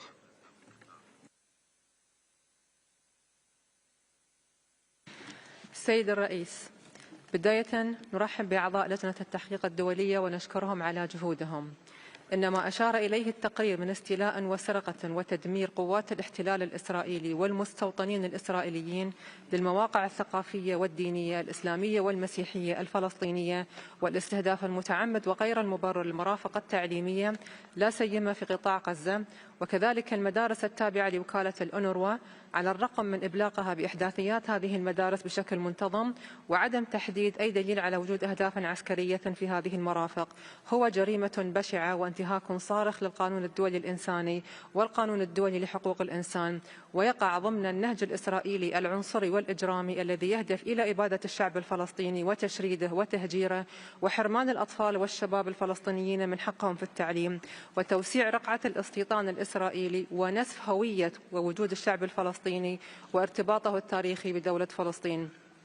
إن الذي يشجع إسرائيل على الإمعان في ارتكاب المزيد من الانتهاكات والجرائم هو حالة الإفلات من العقاب والمساءلة السائدة، وعليه ندعو المجتمع الدولي إلى اتخاذ الإجراءات والتدابير اللازمة لوقف هذه الجرائم وضمان محاسبة المسؤولين عنها وإلزام إسرائيل القوى القائمة بالاحتلال بالامتثال للقوانين الدولية وضمان استرداد الشعب الفلسطيني لكافة حقوقه غير القابلة للتصرف، لا سيما حق تقرير المصير وإنشاء دولة فلسطين المستقلة وكافة السيادة على الحدود الرابع من حزيران عام 67 وعاصمتها القدس الشرقية. شكرا. Merci. Je donne la parole au distingué représentant de l'Égypte. السيد الرئيس، يشكر وفد مصر اللجنة ويشعر بالقلق البالغ إزاء ما توثقه بشأن الانتهاكات الممنهجة بحق الشعب الفلسطيني. إن ما تشهده غزة لا سيما عقب المجازر الأخيرة يمثل نموذجا صارخا للعقاب الجماعي الذي تمارسه إسرائيل في ظل حصار خانق ومنع متعمد لدخول المساعدات واستهداف مباشر للعاملين في المجال الإنساني، فضلا عن استهداف المرافق المدنية وتدمير البنية التحتية الحيوية والتهجير المتعمد للسكان وحرمان الشعب الفلسطيني من حقوقه، ناهيك عن الانتهاكات المتواصلة في الضفة الغربية والقدس المحتلة. تطالب مصر المجتمع الدولي بتحمل مسؤوليته في حماية حقوق الشعب الفلسطيني والتدخل لوقف الانتهاكات وإنهاء الأزمة الإنسانية المتفاقمة، ويشدد على ضرورة الوقف الفوري لإطلاق النار والضغط على إسرائيل لرفع الحصار اللا إنساني عن القطاع وإدخال المساعدات بصورة كاملة ودون عوائق. نؤكد أن تحقيق العدالة وضمان المساءلة عن تلك الجرائم يعد ضرورة أخلاقية وقانونية لا يمكن التهاون فيها، ونشدد على ضرورة القضاء على الأسباب الجذرية لدوائر العنف المفرغة وعدم الاستقرار في المنطقة، وفي مقدمتها إنهاء الاحتلال الإسرائيلي ووقف الاستيطان وضمان حق الشعب الفلسطيني في إقامة دولته المستقلة. شكرا السيد الرئيس. Merci. Je donne la parole au distingué représentant de la Jordanie. الله الرحمن الرحيم. السيد الرئيس، يجتمع مجلسنا الموقر مرة أخرى لمناقشة تقرير يدون فظائع وانتهاكات جسيمة ضد الشعب الفلسطيني. ممارسات الاحتلال واعتداءاته تجردهم من أبسط حقوقهم، ترتكب على مرأى ومسمع العالم ومؤسساته، تحرم أطفال فلسطين من حقهم في التعليم لا لذنب اقترفوه، وإنما عقوبة تلتصق بهم منذ ولادتهم. أما آن الأوان لهذه الحرب المستعرة أن تتوقف؟ ألا يحق لأطفال في غزة والضفة الغربية والقدس المحتلة أن يأمنوا على أنفسهم وأحلامهم ومستقبلهم؟ هدمت منازلهم، فتحولت مدارسهم لمناطق إيواء، ثم دمرت مستشفياتهم، أضحت رمادا، فلا تعليما تلقوا ولا آمنين عاشوا. ممارسة الاحتلال تفضي لتقويض حق الأجيال الفلسطينية في التعليم والحياة الكريمة. ندين الاستهداف المتعمد للمصلين في القدس الشرقية، وفرض قيود على وصول المسلمين إلى الحرم القدسي الشريف المسجد الأقصى المبارك. كل ما سبق انتهاكات جسيمة للقانون الدولي تتطلب اتخاذ إجراءات فاعلة لضمان وقفها ولضمان المساءلة وانهاء الاحتلال. ختاما، لمجلسنا الموقر ولاية يمارسها، وللفلسطينيين حقوق مثلهم كمثل جميع الشعوب، فحقوق الإنسان عالمية، لهم حقهم في الحرية والسيادة وفي إقامة دولتهم المستقلة. وشكرا سيد الرئيس. Merci. Je donne la parole au distingué représentant de la Norvège. Thank you, Mr. President. Norway is alarmed by the blatant disregard for human rights and lack of accountability for massive violations of international law by duty-bearers in Palestine. Civilians in Gaza are denied access to food, medicine and humanitarian aid. We see continued forced mass displacement. We thank the Commission for the report on attacks on educational facilities and religious and cultural sites in the OPT and Israel. According to the report, more than 70% of school buildings in Gaza have been hit or damaged. Norway is alarmed by the reported disproportionate, unnecessary and excessive damage to protected civilian objects, and especially the large number of civilian casualties. And let's be clear, the reports or accounts of school children victimized by the attacks of 7 October are equally disturbing. Norway is deeply concerned by the reported targeting and destruction of heritage sites in the OPT, both prior to and after 7 October. Such attacks erode Palestinians of their historical ties to their territory. President, attacks on educational systems and cultural and religious sites do not only violate IHL, the rights to education and cultural identity, they also undermine Palestinian state building and the Palestinian people's inalienable right to self-determination. More than ever, we must redouble our efforts towards a viable two-state solution. Palestinians and Israelis alike deserve to live in peace, dignity and security. I thank you. Merci. Je donne la parole à la distinguée représentante de la Slovénie. Thank you, Mr. President. Slovenia aligns with the EU statement. We are shocked by the lack of humanity in Gaza. We are appalled by the finding of the Commission of Inquiry focusing on widespread destruction of educational facilities as well as religious and cultural sites. Education was supposed to represent the sole beacon of hope for children in Gaza who have been deprived of nearly everything else. In addition, the report on reasonable grounds finds that the attacks through dismantling the educational system and cultural heritage in Gaza also violate the right of the Palestinian people to self-determination. Slovenia reaffirms its condemnation of all attacks on cultural and religious sites, as well as on educational facilities and personnel. Such attacks carry detrimental long-term repercussions, especially for children and the future generations, both in the occupied Palestinian territory and Israel. The protection of civilians, in line with international humanitarian and human rights law, must prevail at all times. And last, this war must end. I thank you. Merci. Je donne la parole à la distinguée représentante de l'Irak. شكرا سيد الرئيس. يرحب وفد جمهورية العراق بلجنة التحقيق الدولية ويجدد دعمه لولايتها من أجل توثيق الجرائم والانتهاكات التي ترتكبها القوى القائمة بالاحتلال بحق الشعب الفلسطيني الأعزل والعمل على وضع حد لسياسة الإفلات من العقاب. يدين العراق بأشد العبارات الإبادة الجماعية وجرائم الحرب والجرائم ضد الإنسانية التي ترتكبها القوى القائمة بالاحتلال، حيث يواجه أكثر من 2,000,000 شخص بما فيهم قرابة 300,000 طفل في قطاع غزة خطر الموت الوشيك بسبب سياسة التجويع، إذ وصلت المجاعة في غزة إلى أبعاد كارثية في ظل الحصار الجائل الذي يفرضه الاحتلال البغيض، مانعا دخول المساعدات الإنسانية والأدوية والإمدادات الأساسية بما في ذلك المياه النظيفة. سيد الرئيس، إن الجرائم المستمرة من استهداف مباشر للمدنيين دون تمييز والاستهداف المتعمد للمستشفيات ومراكز الإغاثة والمخيمات هي جرائم حرب تهدف من خلالها القوى القائمة بالاحتلال إلى إبادة الشعب الفلسطيني في تجاهل صارخ للقانون الدولي لحقوق الإنسان والقانون الإنساني الدولي. يدعو العراق المجتمع الدولي إلى التحرك الفوري لإيقاف هذه المجاعة والإسراع في إيصال المساعدات الإنسانية وإنهاء حالة الإفلات من العقاب التي شجعت على تكرار الجرائم بحق الشعب الفلسطيني. ختاما، يجدد العراق موقفه الثابت والداعم للحق الشعب الفلسطيني في تقرير مصيره وإقامة دولته المستقلة. شكرا للسيد الرئيس. نشكر أعضاء اللجنة على إعداد التقرير حول الانتهاكات الجسيمة والجرائم ضد المؤسسات التعليمية والثقافية والدينية التي ترتكبها قوات الاحتلال الإسرائيلي التي تهدف إلى محو الهوية الفلسطينية في محاولة لتهويد الأراضي الفلسطينية التي تعيش تحت نير هذا الاحتلال غير القانوني منذ أكثر من 76 سنة. وحتى اليوم ما زال الاحتلال الإسرائيلي في غزة يرتكب دون مساءلة إبادته الجماعية التي أسفرت عن استشهاد عشرات الآلاف من الفلسطينيين، إضافة إلى استمراره في استهداف المدارس والمساجد والملاجئ والمدنيين العائدين واستخدام التجويع كسلاح حرب.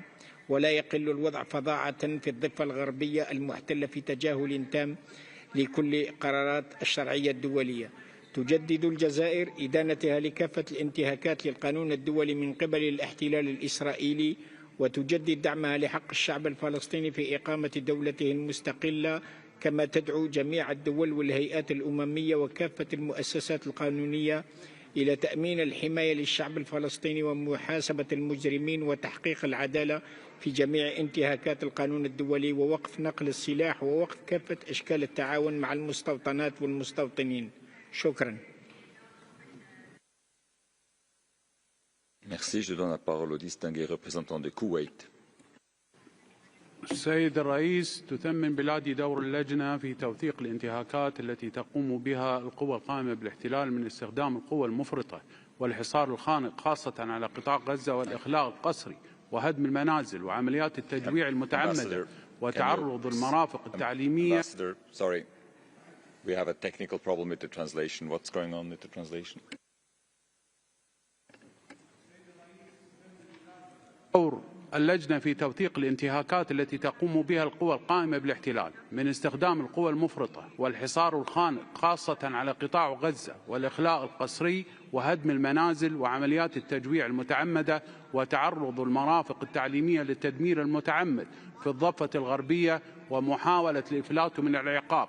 كما تؤكد دولة الكويت على موقفها الثابت والمبدئي في دعم القضية الفلسطينية وتدين بشدة الانتهاكات المستمرة التي تقوم بها القوى القائمة بالاحتلال خلال قرابة العام ونصف، والتي تشكل خرقا صارخا للقانون الدولي وقرارات الأمم المتحدة ذات الصلة، وتطالب بوقف فوري لإطلاق النار. السيد الرئيس، ختاما، تجدد دولة الكويت دعوتها للمجتمع الدولي إلى تحمل مسؤولياته في وقف هذه الممارسات العدوانية وحماية الشعب الفلسطيني وتمكينه من نيل حقوقه المشروعة وغير قابلة للتصرف، وفي مقدمتها إقامة دولته المستقلة على حدود 4 يونيو 1967 وعاصمتها القدس الشرقية وحصولها على العضوية الكاملة في الأمم المتحدة. شكرا السيد الرئيس. Merci. Je donne la parole au distingué représentant du Royaume des Pays-Bas.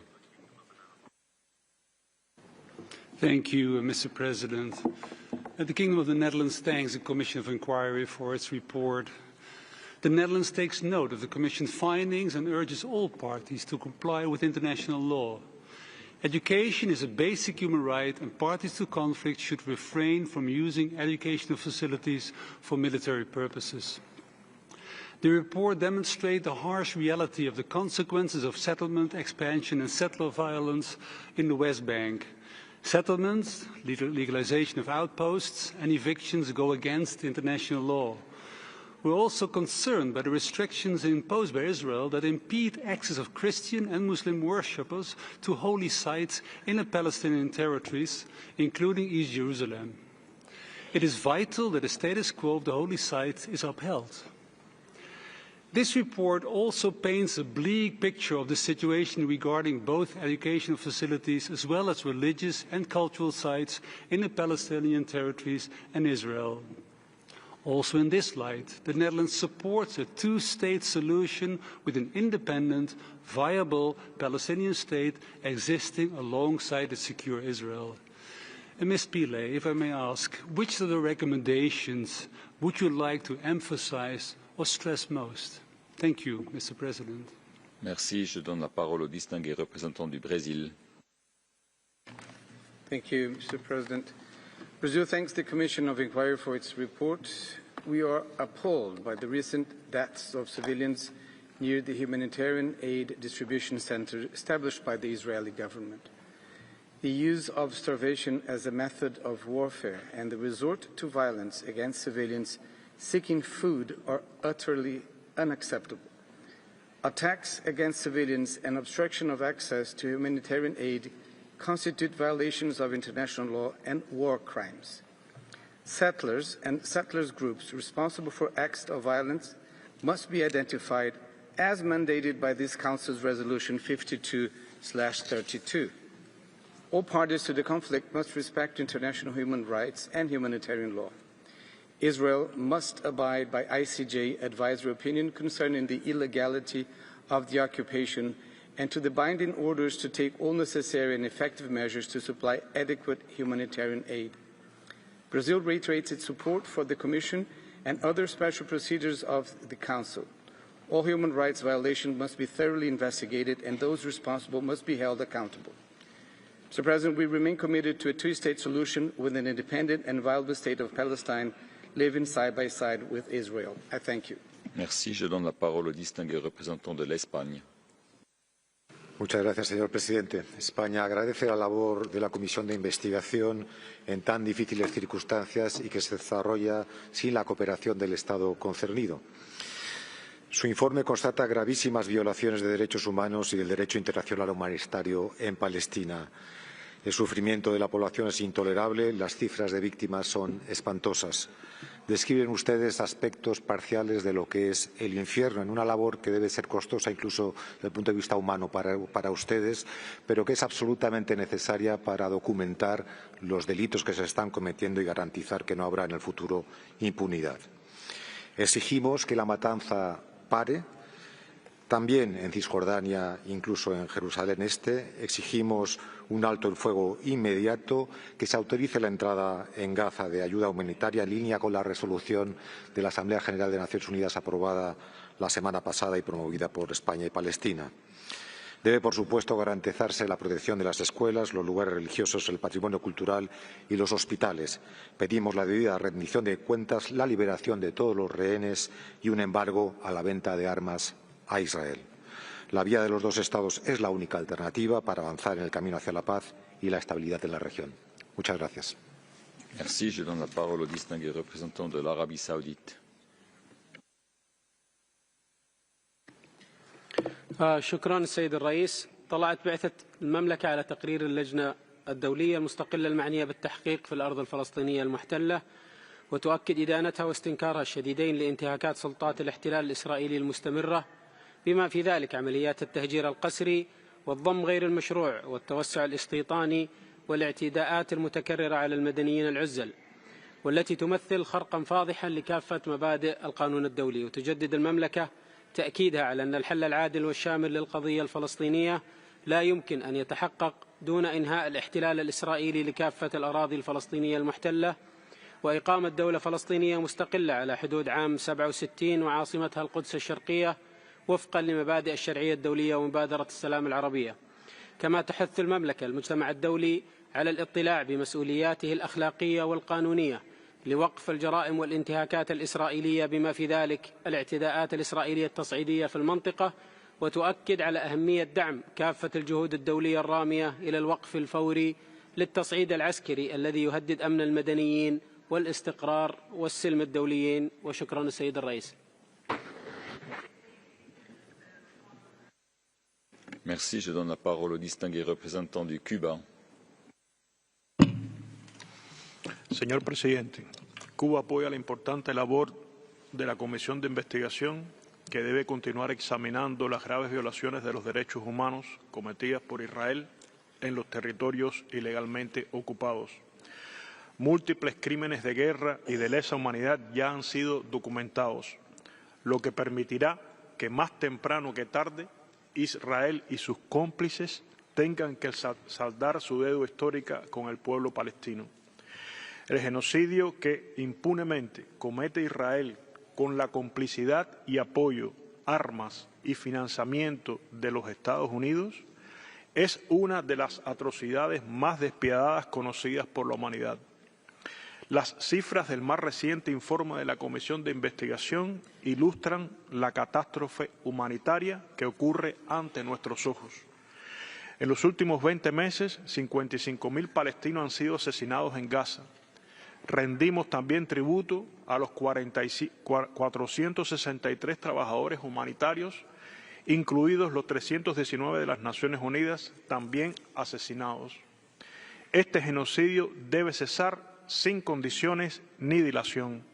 Debe levantarse el bloqueo a la ayuda humanitaria que necesitan con urgencia los palestinos. Muchas gracias. Merci. Je donne la parole au distingué représentant de la Tunisie. شكرا السيد الرئيس. يشكر وفد بلادي اللجنة الدولية المستقلة على الجهود المبذولة في إعداد تقريرها الذي يفضح حجم وهول جرائم الحرب والإبادة الجماعية وعلى تدمير الممنهج المنشآت التعليمية الذي ترتكبه قوات الكيان المحتل في قطاع غزة وسائر الأرض الفلسطينية، وما لذلك من بالغ الأثر على النظام التعليمي وعلى الأطفال والشباب الفلسطينيين وعلى هوية الشعب الفلسطيني ومقدساته. في هذا الإطار تجدد تونس إدانتها بأشد العبارات تواصل تصعيد الكيان المحتل في وتيرة جرائم الإبادة الجماعية التي يرتكبها ضد الشعب الفلسطيني الشقيق في قطاع غزة، وتعمده تدمير كل المقومات الأساسية لحق الإنسان الفلسطيني في الحياة في محاولة يائسة لدفعه إلى التخلي عن أرضه وكسر إرادته في الدفاع عن حقوقه المشروعة، وفي انتهاك صارخ لكافة المواثيق الدولية والقيم الإنسانية والأخلاقية. كما تدين إقدام قوات الكيان المحتل على توسيع عملياته العسكرية في قطاع غزة واحتلال أجزاء كبيرة منه وإفشاله لكافة الجهود الرامية إلى وقف هذا العدوان السافر على الشعب الفلسطيني وعرقلته لوصول المساعدات الإنسانية العاجلة إلى سكان القطاع، وتدعو في هذا الإطار المجتمع الدولي إلى تحمل مسؤوليته والاضطلاع بواجبه في حماية الشعب الفلسطيني. ختاما، تجدد تونس تأكيد على دعمها لا مشروط للشعب الفلسطيني الشقيق في نضاله من أجل استرداد حقوقه المشروعة وغير القابلة للتصرف والتي لا تتصرف.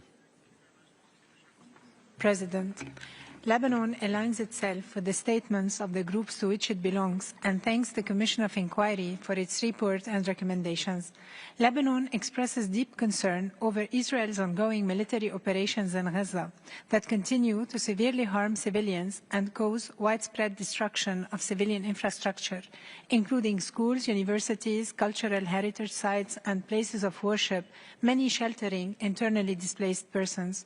Such actions not only intensify hardship endured by Palestinians, but also constitute additional grave breaches of international law, including the Fourth Geneva Convention, the Hate Convention of 1954 for the protection of cultural property, the Convention on the Rights of the Child, and the International Covenant on Economic, Social, and Cultural Rights. Lebanon echoes the Commission's warnings that these destructions will have grave long-term consequences, including at least 5 years of educational disruption and loss of cultural and religious identity.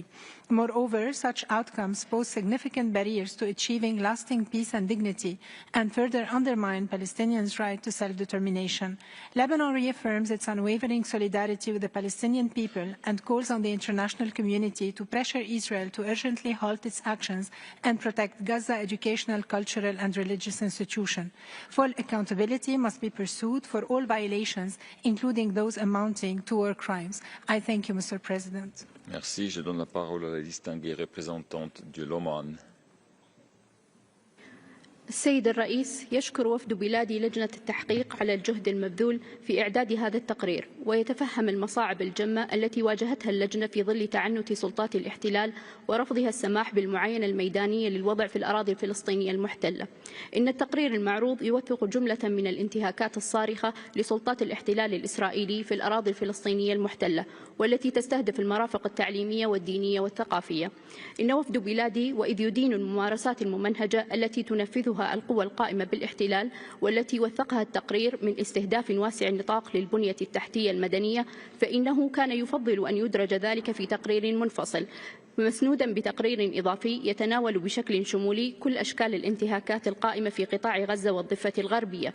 إن ما نشهده في الأراضي الفلسطينية المحتلة من تدمير ممنهج وشامل للقطاع التعليمي، فضلا عن المراكز الثقافية ودور العبادة ومحاولات طمس الهوية والتراث الوطني، يعد جريمة مكتملة الأركان بموجب التعريفات القانونية الدولية، ويدخل في إطار حرب الإبادة ومسعى إلغاء الهوية الفلسطينية واجتثاثها من الوجود. وإن سلطنة عمان إذ تجدد استنكارها لهذه المحاولات الصريحة لإلغاء الوجود الفلسطيني وتهجير السكان من أرضهم، فهي تؤكد على ضرورة تمكين الشعب الفلسطيني من ممارسة حقوقه الأصيلة في تقرير مصيره وإثبات وجوده وتحقيق مطالبه المشروعة. وشكرا السيد الرئيس.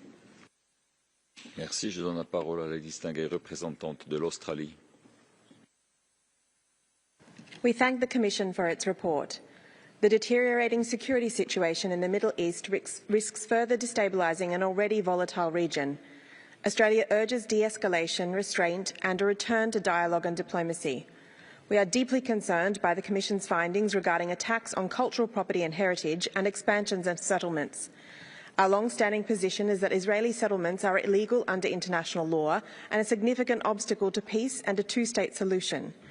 We strongly condemn ongoing settler violence perpetrated against Palestinians and took action against perpetrators, including coordinating with partners to sanction extremists. We joined partners in sanctioning Hamas terrorists for their ongoing acts of terror.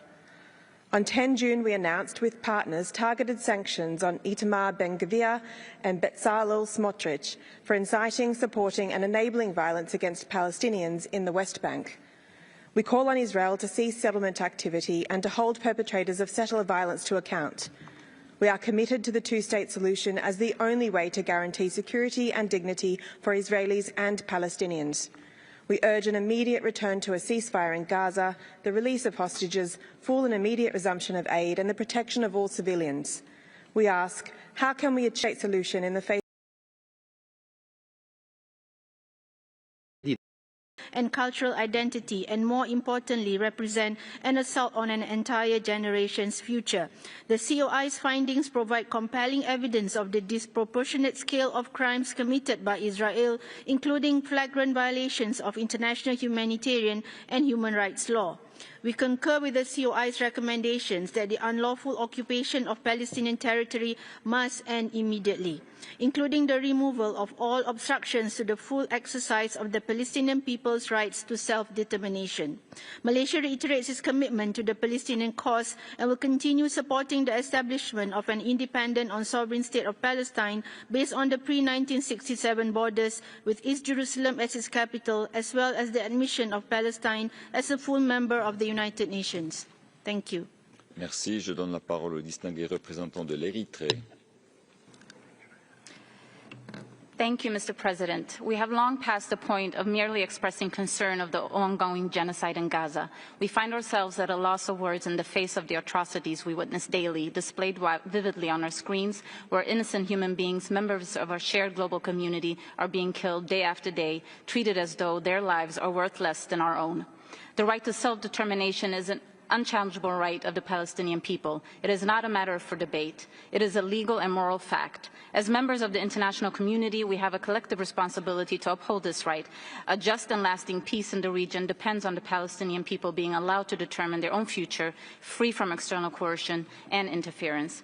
The state of Eritrea stands firmly with the Palestinian people. We recognize that at this juncture, words may seem insufficient. We also acknowledge that what the Palestinian people need is not just solidarity, but tangible, decisive action, something that the international community has tragically failed to provide. There must be accountability. Complicity in what is unfolding must also be confronted and addressed. We wish for the Palestinian people what we wish for ourselves: peace, freedom, and the right to pursue their own path for self-determination. I thank you. Thank you very much. The Secretariat informs me that we can go beyond 1 hour for this dialogue. We have a bit of reserve on our program, so we will continue the dialogue until around 5:15 this afternoon. I give the floor to the distinguished representative of Estonia. Thank you, Mr. President. Estonia aligns with the EU statement and thanks the Commission for its latest report. The suffering of civilians in Gaza is intolerable. The recent findings of the Commission of Inquiry concerning the deliberate and widespread destruction of Gaza's educational infrastructure are deeply alarming. This directly undermines the right of Palestinian children and youth to education essential to their personal development, dignity and future prospects.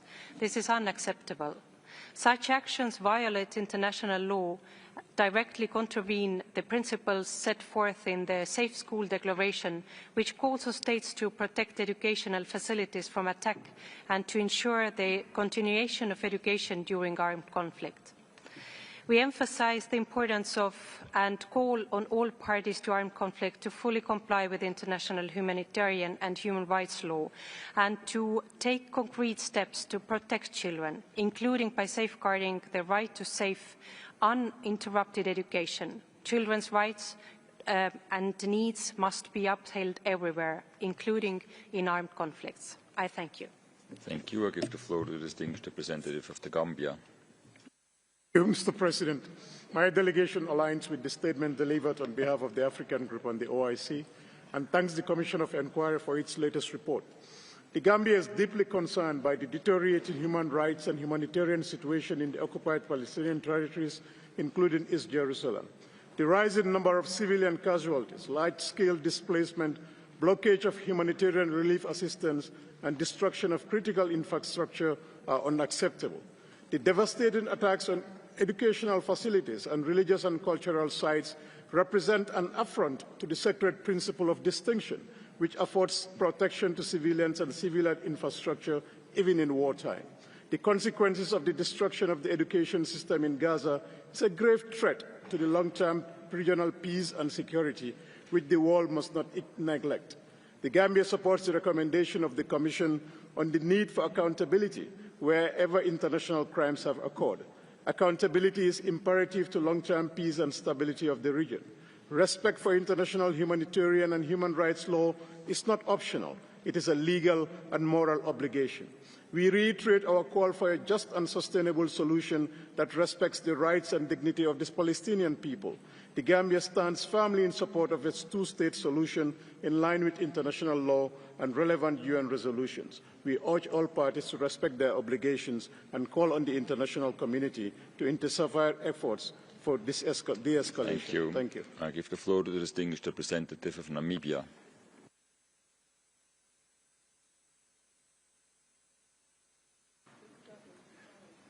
Mr. President, we take note of the report of the Commission of Inquiry on the Occupied Palestinian Territory, including East Jerusalem. We remain deeply disturbed by the persistent lack of accountability for violations and abuses perpetrated against the Palestinian people in the Occupied Palestinian Territory by Israel. We firmly believe that impunity is perpetuating rights violations committed against the Palestinian people and those who advocate for their rights. We are concerned about the systemic repression and the escalation in the crackdown on Palestine solidarity in many countries, especially in those countries who claim to be the champions of human rights. We firmly believe that the only viable solution to this conflict is a two-state solution based on the pre-1967 borders with East Jerusalem as the capital of Palestine.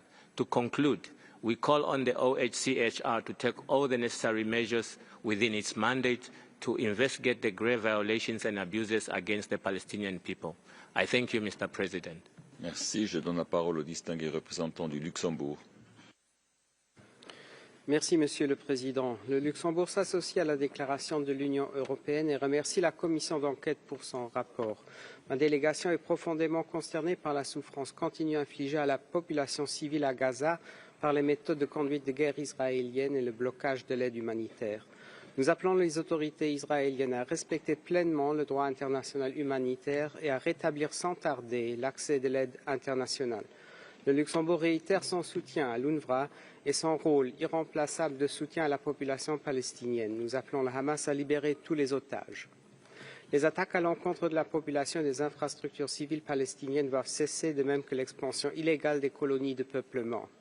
Nous sommes gravement préoccupés par les destructions d'écoles, de sites religieux et culturels à Gaza et en Cisjordanie qui privent les enfants palestiniens de leur droit à l'éducation et compromettent l'avenir du peuple palestinien.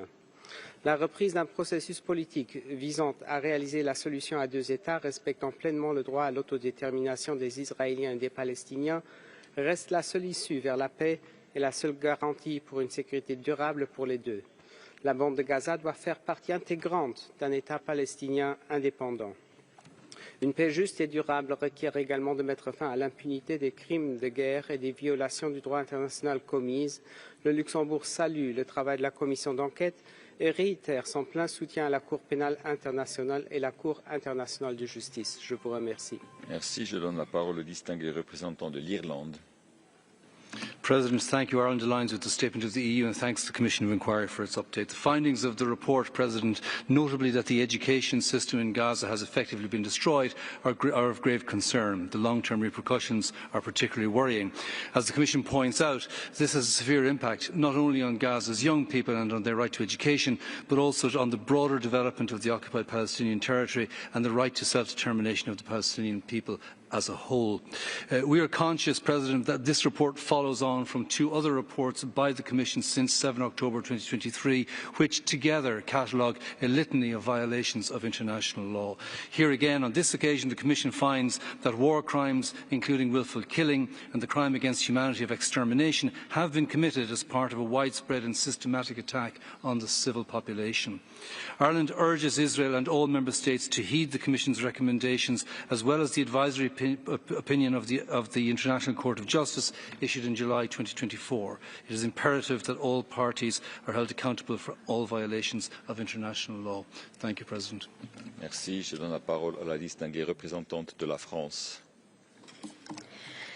Madame la Présidente, votre rapport le confirme, la poursuite de la guerre à Gaza est intenable.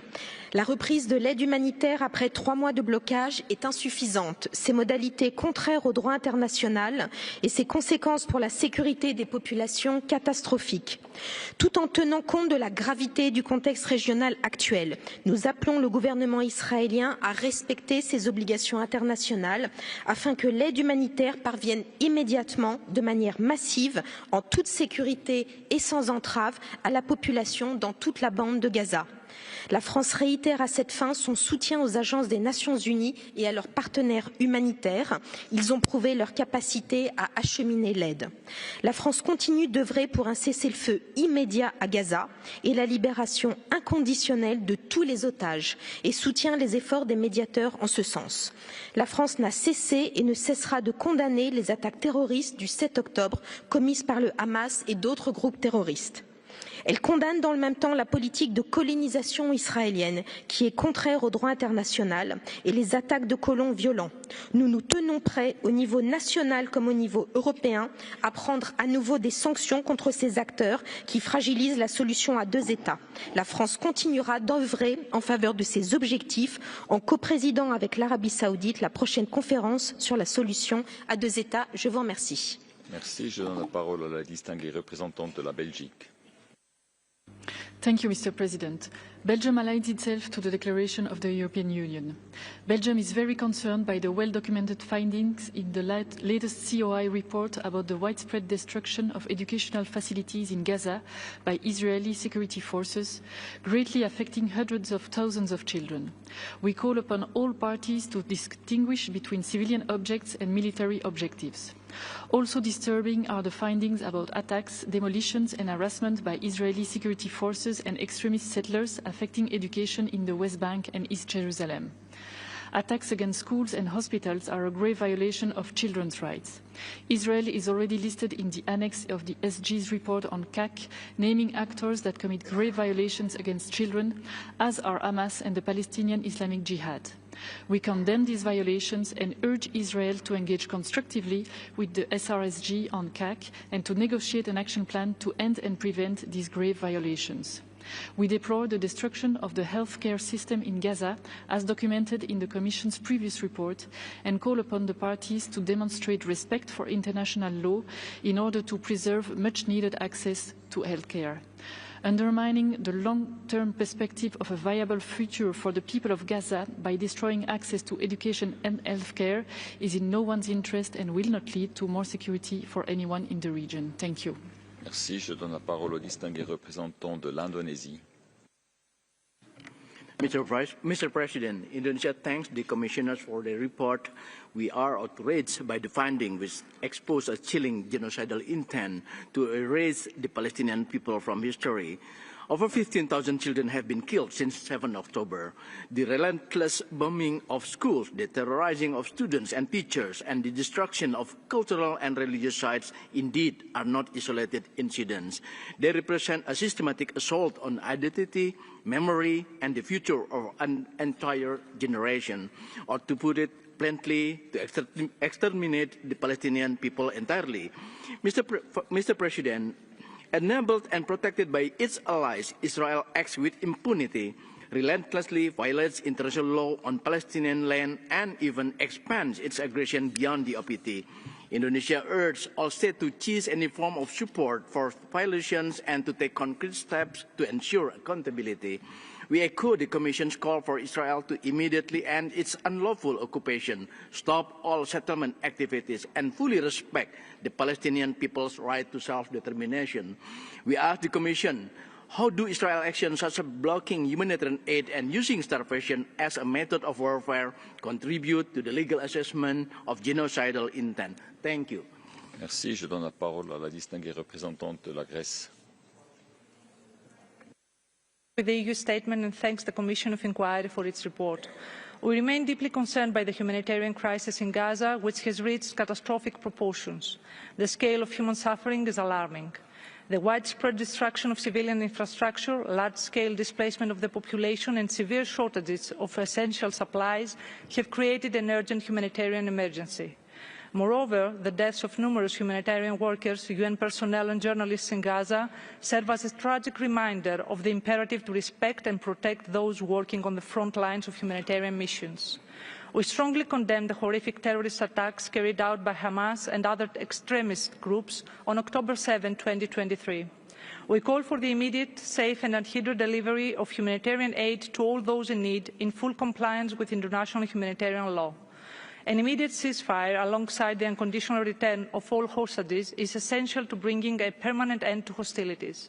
Finally, we remain committed to revitalizing the political process with the ultimate goal of achieving a two-state solution in line with relevant Security Council resolutions. Thank you. Merci. Je donne la parole au distingué représentant du Pakistan.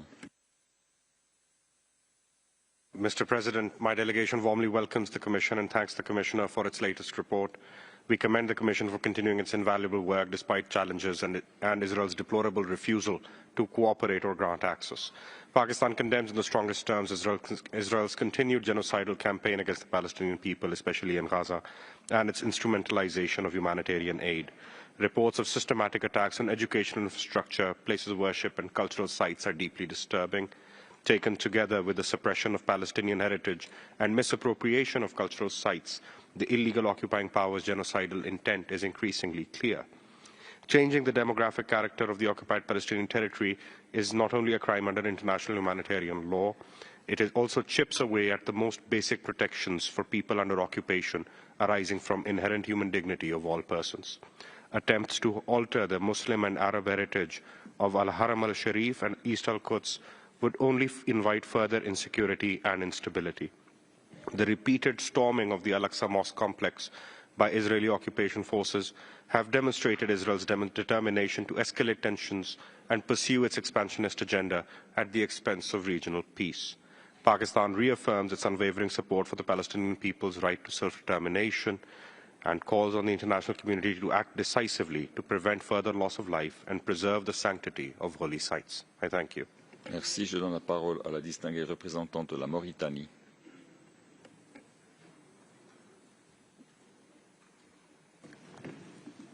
شكرا سيد الرئيس. يتقدم وفد الجمهورية الإسلامية الموريتانية بالتهنئة إلى دولة فلسطين الشقيقة على ما تحققه من مكاسب دبلوماسية متنامية ونشيد بقراري جمعية الصحة العالمية ومؤتمر العمل الدولي اللذين عززا حضور فلسطين ومكانتها في المنظومة الدولية بما يشكل دعما واضحا لحقها في تقرير المصير وإقامة دولتها المستقلة وعاصمتها القدس الشرقية. سيد الرئيس، اطلع وفد بلادي ببالغ القلق على تقرير لجنة التحقيق الدولية المستقلة الذي وثق انتهاكات جسيمة منها الاستهداف الممنهج للمدنيين والبنية التحتية في غزة في سياسة ترتقي إلى جرائم الحرب. كما يدعم وفدنا ما خلص إليه التقرير من أن استهداف المدنيين في المدارس يعد جريمة ضد الإنسانية تستوجب المساءلة. كما ندين بشدة محاولات تهويد القدس والاعتداءات على المقدسات الدينية في انتهاك صارخ للقانون الدولي، ونؤكد أن الوضع الكارثي في غزة يتطلب تحركا دوليا عاجلا، ونجدد دعمنا لعمل اللجنة وندعو إلى رفع الحصار فورا وضمان الحقوق غير القابلة للتصرف للشعب الفلسطيني وعلى رأسها الحرية والاستقلال والكرامة. شكرا سيد الرئيس. Merci. Je donne la parole à la distinguée représentante des Maldives. Thank you, Mr. President. The Maldives welcomes the comprehensive report of the Independent International Commission of Inquiry on the Occupied Palestinian Territory. We reaffirm our support for the vital work of the Commission and reject any attempts to undermine or discredit its mandate. Mr. President, the COI's report presents compelling evidence that Israeli forces have committed war crimes, including directing attacks against civilians and targeting cultural, educational, health and religious facilities. As concluded by the Commission, through these acts, Israeli forces have committed the crime against humanity of extermination, which has severely impeded the Palestinian people's right to self-determination. Considering these findings, we urge the international community to take immediate and decisive action to ensure accountability for Israel's persistent violations of international human rights law. The Maldives reiterates its call for an immediate and permanent ceasefire and urges Israel to allow unrestricted, sustained access for humanitarian aid to reach the suffering population of Gaza. The government and people of Maldives stand in solidarity with the Palestinian people and assure our unwavering support for their legitimate and just struggle towards an independent and sovereign state of Palestine based on the pre-1967 borders with East Jerusalem at its capital. I thank you. Merci. Je donne la parole au distingué représentant de Timor-Leste. Thank you, Mr. President. Timor-Leste thanks the Independent International Commission of Inquiry for its important report. We express deep concern over the Commission's findings regarding attacks on educational institutions and religious and cultural sites. Such acts not only constitute violations of international law, but also strike at the core of human dignity and the right of all peoples to safety, identity, and access to learning. We are particularly alarmed by the Commission's findings that since October 2023, more than 70% of the school buildings in Gaza were damaged and that education for children has been made impossible. Timor-Leste reaffirms its firm position in support of the rights of the Palestinian people and of all civilians in the region. We condemn all violations of international law and call for full accountability, the protections of civilian infrastructure and underpin humanitarian access. Timor-Leste stands in solidarity with all peoples striving to live in peace, dignity and security. Finally, Timor-Leste firmly supports a two-state solution as the only viable path to a just and lasting peace between Israel and Palestine, and we join the international community in calling for an immediate end to the conflict. Thank you, Mr. President. Merci. Je ne crois pas que la délégation de la République populaire démocratique de Corée est en salle. Je donne donc la parole à la distinguée représentante du Portugal. We thank the Commission for its report. Educational facilities should be safe havens. However, many have been deprived of their right to education due to the destruction of their schools and universities, particularly in Gaza. Where these remain operational, students live in fear of being attacked. The targeting of cultural and religious sites, the continued expansion of settlements and forced displacement have further undermined the Palestinian people's right to enjoy their own culture, their freedom of religion or belief, and their right to self-determination. Portugal condemns all acts of violence, the targeting of civilians, civilian objects and US facilities, as well as the use of civilian facilities for military purposes. It is paramount that all parties abide by international humanitarian and human rights law. We recall the ICG's advisory opinion and the obligation of Israel to protect the occupied population. All parties must cooperate with relevant HRC mechanisms, and we regret that that was not the case throughout the Commission's work. Portugal remains committed to a comprehensive, just and lasting peace based on the two-state solution, and we urge all parties to refrain from unilateral actions that may undermine peace efforts. We also express our concern with the recent escalation in the region and appeal for renewed commitment to stabilization. Members of the Commission, what steps can states take to mitigate the absence of in-person learning, particularly in Gaza? Thank you. Je donne la parole au distingué représentant du Bangladesh. Thank you, Mr. President. We thank the Commission of Inquiry for its report. Bangladesh strongly condemns the unspeakable atrocities on and indiscriminate killing of innocent Palestinian civilians, including women, children, older persons, and persons with disabilities since October 2023. We demand the permanent end of Israeli brutalities in Palestine. The flagrant violation of international law by Israel for decades needs to be addressed by the international community by holding Israel accountable and putting an end to the culture of impunity. Bangladesh reiterates its strong support for a lasting and permanent ceasefire, and we call upon the international community to refrain Israel from committing ceasefire violations. We call for rapid, safe and unhindered provision of life-saving assistance to Gaza. We also call for undertaking rebuilding initiatives to ensure the rapid return of the displaced Palestinians to their homes. We call for full implementation of the provisional measures ordered by the ICJ relating to the proceedings brought under the Geneva Convention. Finally, Bangladesh reiterates its strong support for an end to Israel's occupation of Palestine and for a lasting and permanent solution that sees the establishment of a sovereign and independent Palestinian state along pre-1967 borders with East Jerusalem as its capital. Thank you, Mr. President. Merci. Je donne la parole au distingué représentant de la République démocratique populaire Laos. Mr. President, my delegation thanks the Commission of Inquiry for the report. The Lao PDR is deeply concerned over the critical situation of human rights and humanitarian crisis in the occupied Palestinian territory, especially in Gaza. We extend our heartfelt sympathy for the tragic loss of life and destruction to property resulting from the continuing violence. We strongly urge the implementation of an immediate and lasting ceasefire to facilitate the rapid, safe, and unobstructed delivery of humanitarian aid. The Lao PDR unwavering support the legitimate rights of the Palestinian people to self-determination.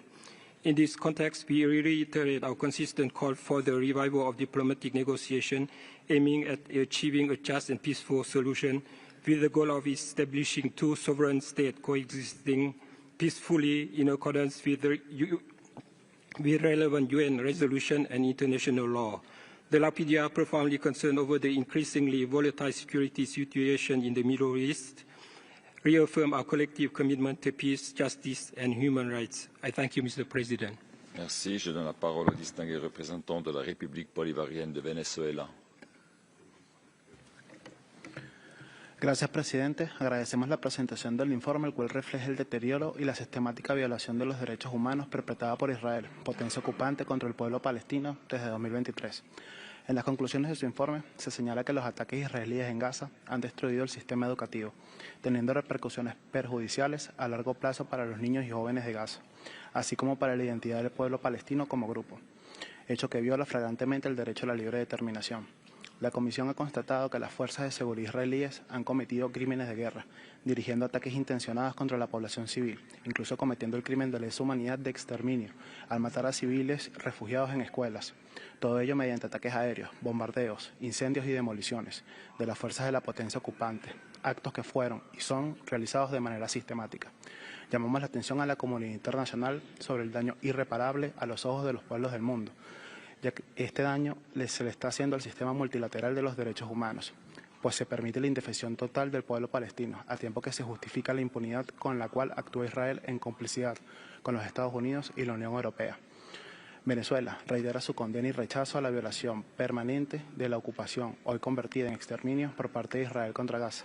Defendemos el camino de la paz como única opción para acordar la convivencia de la humanidad y respetar el sagrado derecho de la vida del pueblo de Israel y de todos los pueblos, del pueblo palestino y de todos los pueblos del mundo. Muchas gracias. Merci. Je donne la parole au distingué représentant de la République islamique de l'Iran. Bismillah Qasim al-Jabari. Thank you, Mr. President.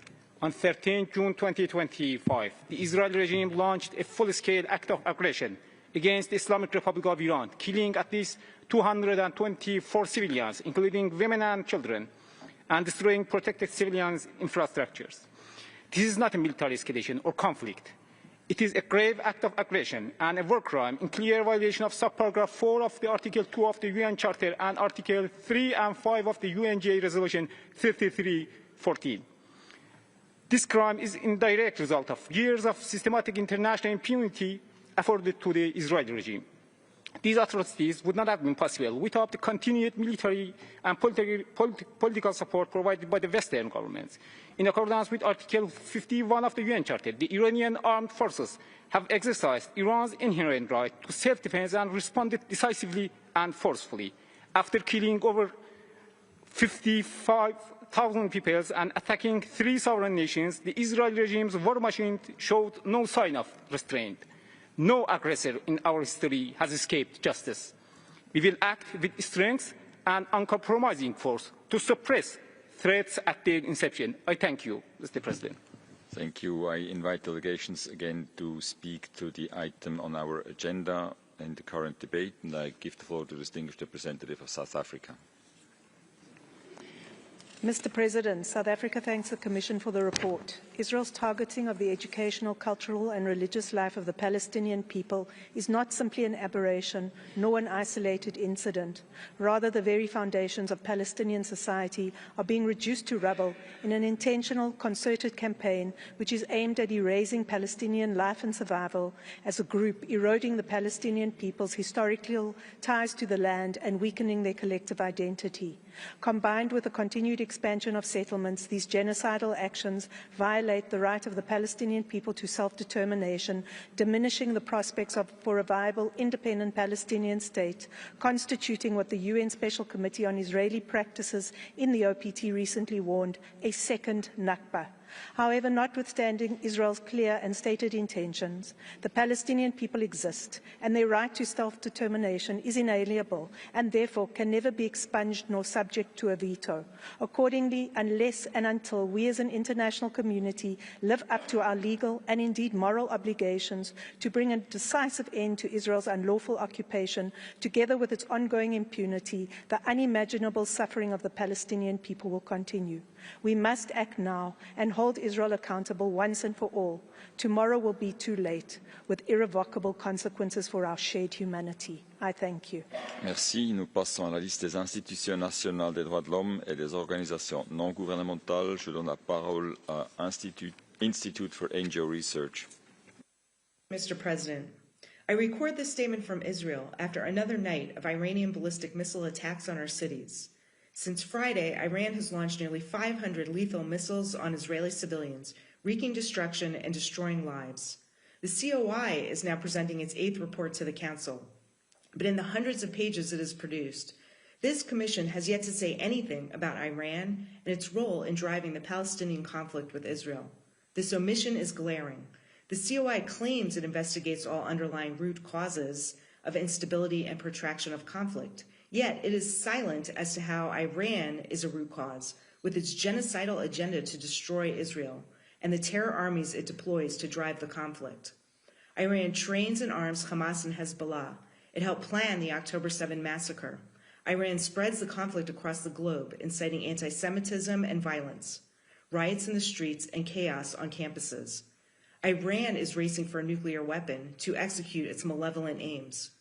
A reader of any COI report would know none of these facts, because this COI is not interested in presenting a complete picture of the conflict or its root causes. This COI plays into this campaign, manufacturing one-sided narratives that obscure the truth and serve to demonize Israel. Recent events provide a glimmer of hope that Iran's threats to eliminate Israel are finally over. Let's hope this is the end of the information war as well. Thank you. Thank you. Colleagues, before moving to the next speaker, I would like to request again all participants to deal with human rights issues before this Council with the necessary dignity and respect. While speakers may refer to specific situations by way of example, for illustration, I call upon all participants to ask questions or make comments in relation to the scope of the current dialogue. I give the floor to the Palestinian Initiative for the Promotion of Global Dialogue and Democracy, also by video. We thank the Commission for its crucial work and welcome its latest report, which once again confirms Israel's ongoing violations of international law, particularly the deliberate and systematic destruction of Palestinian educational and cultural institutions across the occupied Palestinian territory. The report provides overwhelming evidence that Israel has targeted and destroyed over 70% of schools in Gaza since October 2023, with many used as shelters at the time of attack, resulting in mass civilian casualties, including children. The Commission found that Israeli forces carried out these attacks with knowledge of civilian presence, constituting war crimes and crimes against humanity, including willful killing and extermination. Equally alarming are the findings regarding the deliberate targeting of religious and cultural sites, which is an assault on Palestinian history, culture, and spiritual life. This is a calculated effort to dismantle the Palestinian people's present and annihilate their future. It's time for the international community to move beyond statements of concern. What is unfolding is a catastrophe by design. We call on member states to uphold their legal obligations, including those under the Genocide Convention and those laid out in the ICJ advisory opinion, and take urgent, concrete measures to halt the ongoing war crimes, crimes against humanity, and policies of apartheid and occupation that continue with devastating regularity. Thank you. Thank you. I give the floor to Benai Brit, also by video. 90 seconds does not allow for even scratching the surface of the errors, misrepresentations, and omissions in this COI's output. The Commission has again confirmed the explicit bias of its chosen members. In practically unsurpassable polemic rather than honest consideration of actual fact, the COI's newest report accuses Israel and Israel alone of undermining another people's identity, survival, and ties to a land. It accuses Israel and Israel alone of the crime of extermination, and it accuses Israel and Israel alone of possible genocidal intent. I urge those reading the COI's output to compare the expressly genocidal exterminationist rhetoric of Iran's leadership with the foundational documents of the State of Israel. I urge them to weigh Israel's military capacity alongside the diverse democracy it uniquely has built. I urge them to contrast Israel's establishing of peace with every willing Arab neighbor and its sweeping overtures to the Palestinians from 1947 through 2008 with the ideology and actions of Iran, a regime that has sponsored terrorism globally, impoverished its people while mass-producing missiles, and spent decades on an illicit nuclear program mere weeks away from a potential bomb. If this COI were interested in the root causes of conflict, it would show some interest in the open intentions of those who chant, "Death to America, death to Israel." Thank you. Distinguished delegates, once again, I would like to request all participants to deal with the issues we are dealing with in this Council with the necessary dignity and respect, and I call upon all participants to ask questions or make comments in relation to the scope of the current dialogue. I give the floor to Human Rights Watch. Thank you. The COI's vital new report documenting Israeli forces' systematic destruction of Gaza's educational, religious and cultural sites and war crimes and extermination underscores the long overdue need for concrete actions to stop the Israeli government's atrocities and hold perpetrators to account. The Commission and many others have highlighted the harrowing situation in Gaza and called for an end to the unlawful killing, starvation and destruction. Instead, Israeli authorities have continued these crimes and in many respects have escalated them. The ICJ has issued 3 rounds of provisional measures ordering Israel to prevent genocide against Palestinians in Gaza. States parties to the Genocide Convention risk legal liability for failing to act to prevent genocide. More countries with leverage are taking concrete steps, such as review of bilateral agreements and sanctioning of some Israeli officials. Those steps have already had impact, but much more is needed. States should immediately impose an arms embargo on Israel. 2, adopt targeted sanctions against Israeli officials responsible for ongoing serious abuses. 3, review with a view to suspending bilateral agreements with Israel. 4, commit to enforce all International Criminal Court arrest warrants. 5, ban all trade and business with Israel's illegal settlements. And 6, tackle root causes, including recognising Israel's crimes against humanity of apartheid and persecution. Words are not enough. Without clear action from all states, Israeli authorities show no signs of ceasing their campaign to exterminate and expel Palestinians. Thank you. Thank you. I give the floor to International Association of Jewish Lawyers and Jurists by video. Respetada Asociación Internacional de Abogados y Jurados Judíos, Congreso Judío Mundial y Unión Europea de Estudiantes Judíos. Mi nombre es Rebeca Buchbut, esposa del Cana Buchbut de 36 años, quien fue secuestrado el pasado 7 de octubre del 2023 a manos del grupo terrorista Hamas. El Cana es padre de un niño de 5 años. El Cana más 3 padres que se encuentran en cautiverio, sus nombres son Omri Megan, padre de 2 niñas de 2 y 4 años, David Cuño, padre de 2 niñas de 5 años, Maxim Hakin, padre de una niña de aproximadamente 7 años. La vida y la dignidad no pueden ser rehenes de ningún conflicto. Han pasado 618 días de silencio, de miedo, de dolor. Sabemos por testimonios de rehenes que han sido liberados las condiciones tan inhumanas en las que viven los rehenes. Hambre, cadenas, aislamiento. Les pido que utilicen su potestad para que mi esposo del Cana, los padres que se encuentran con vida anteriormente mencionados y el resto de los secuestrados, que son en total 53, puedan regresar, ser liberados y regresar a casa lo más pronto posible. Thank you. I give the floor to international lawyers for a joint statement. Thank you.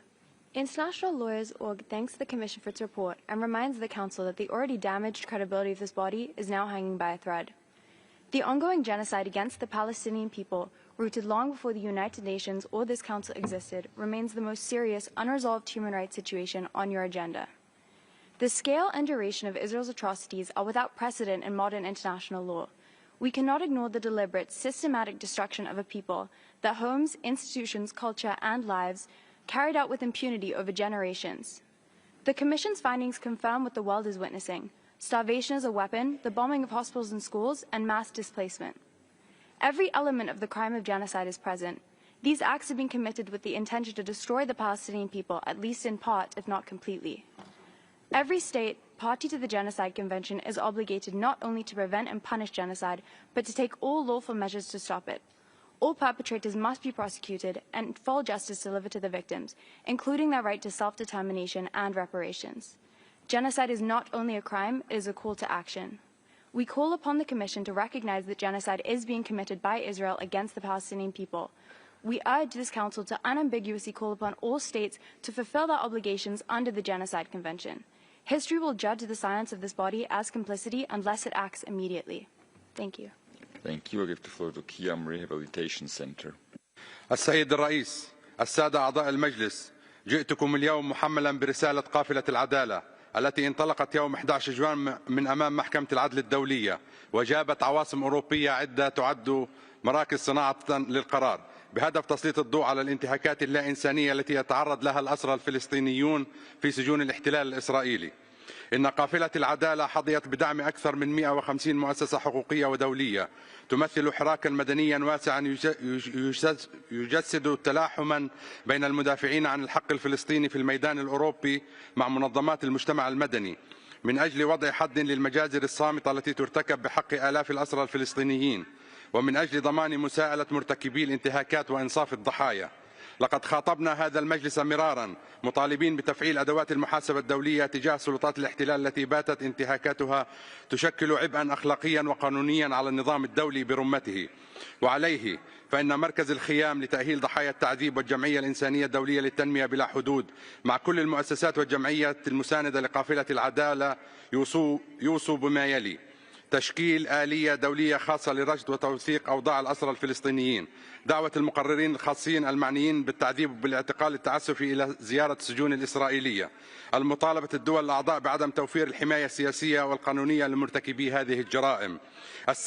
السادة أعضاء المجلس، إن لم تستطيعوا إنفاذ العدالة فالأولى لكم أن تصنعوا لكم سفينة وتذهبون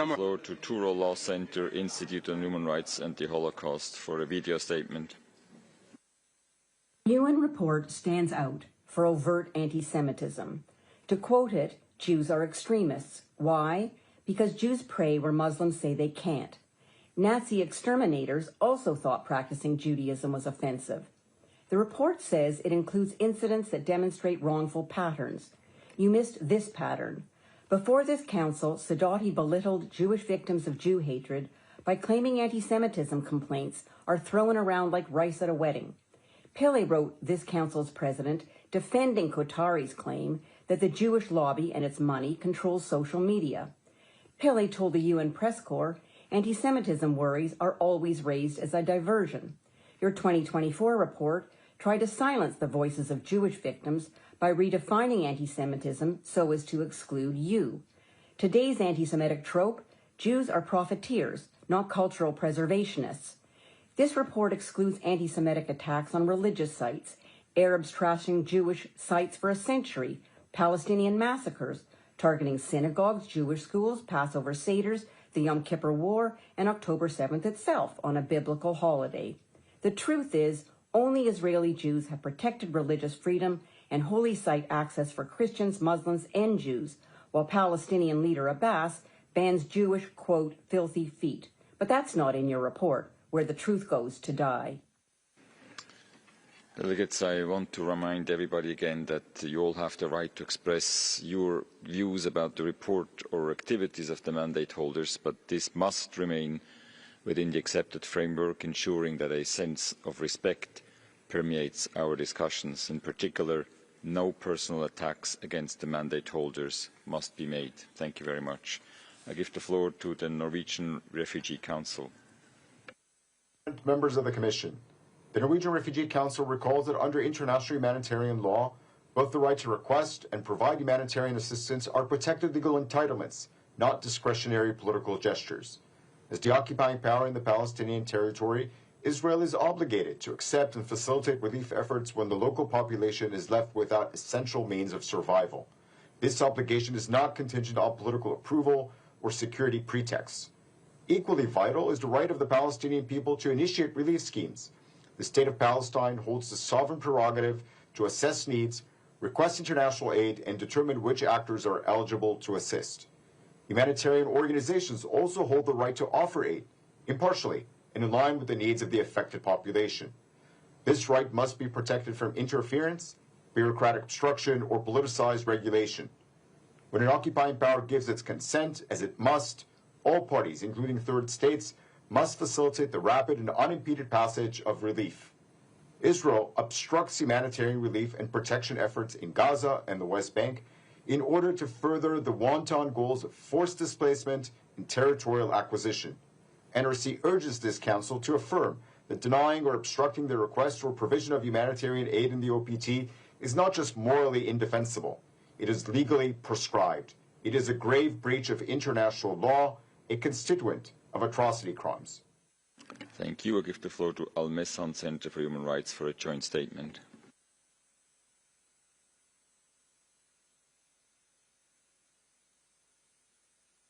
Mr. President, we commend the Commission of Inquiry for its rigorous work and continuous reporting. In its March report, the Commission detailed Israel's systematic use of sexual, reproductive and other forms of gender-based violence against Palestinians and concluded that such acts are genocidal and used to dominate, oppress and destroy the Palestinian people.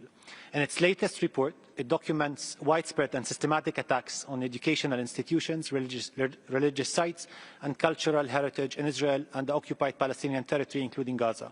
These are not random or collateral. They are part of a deliberate effort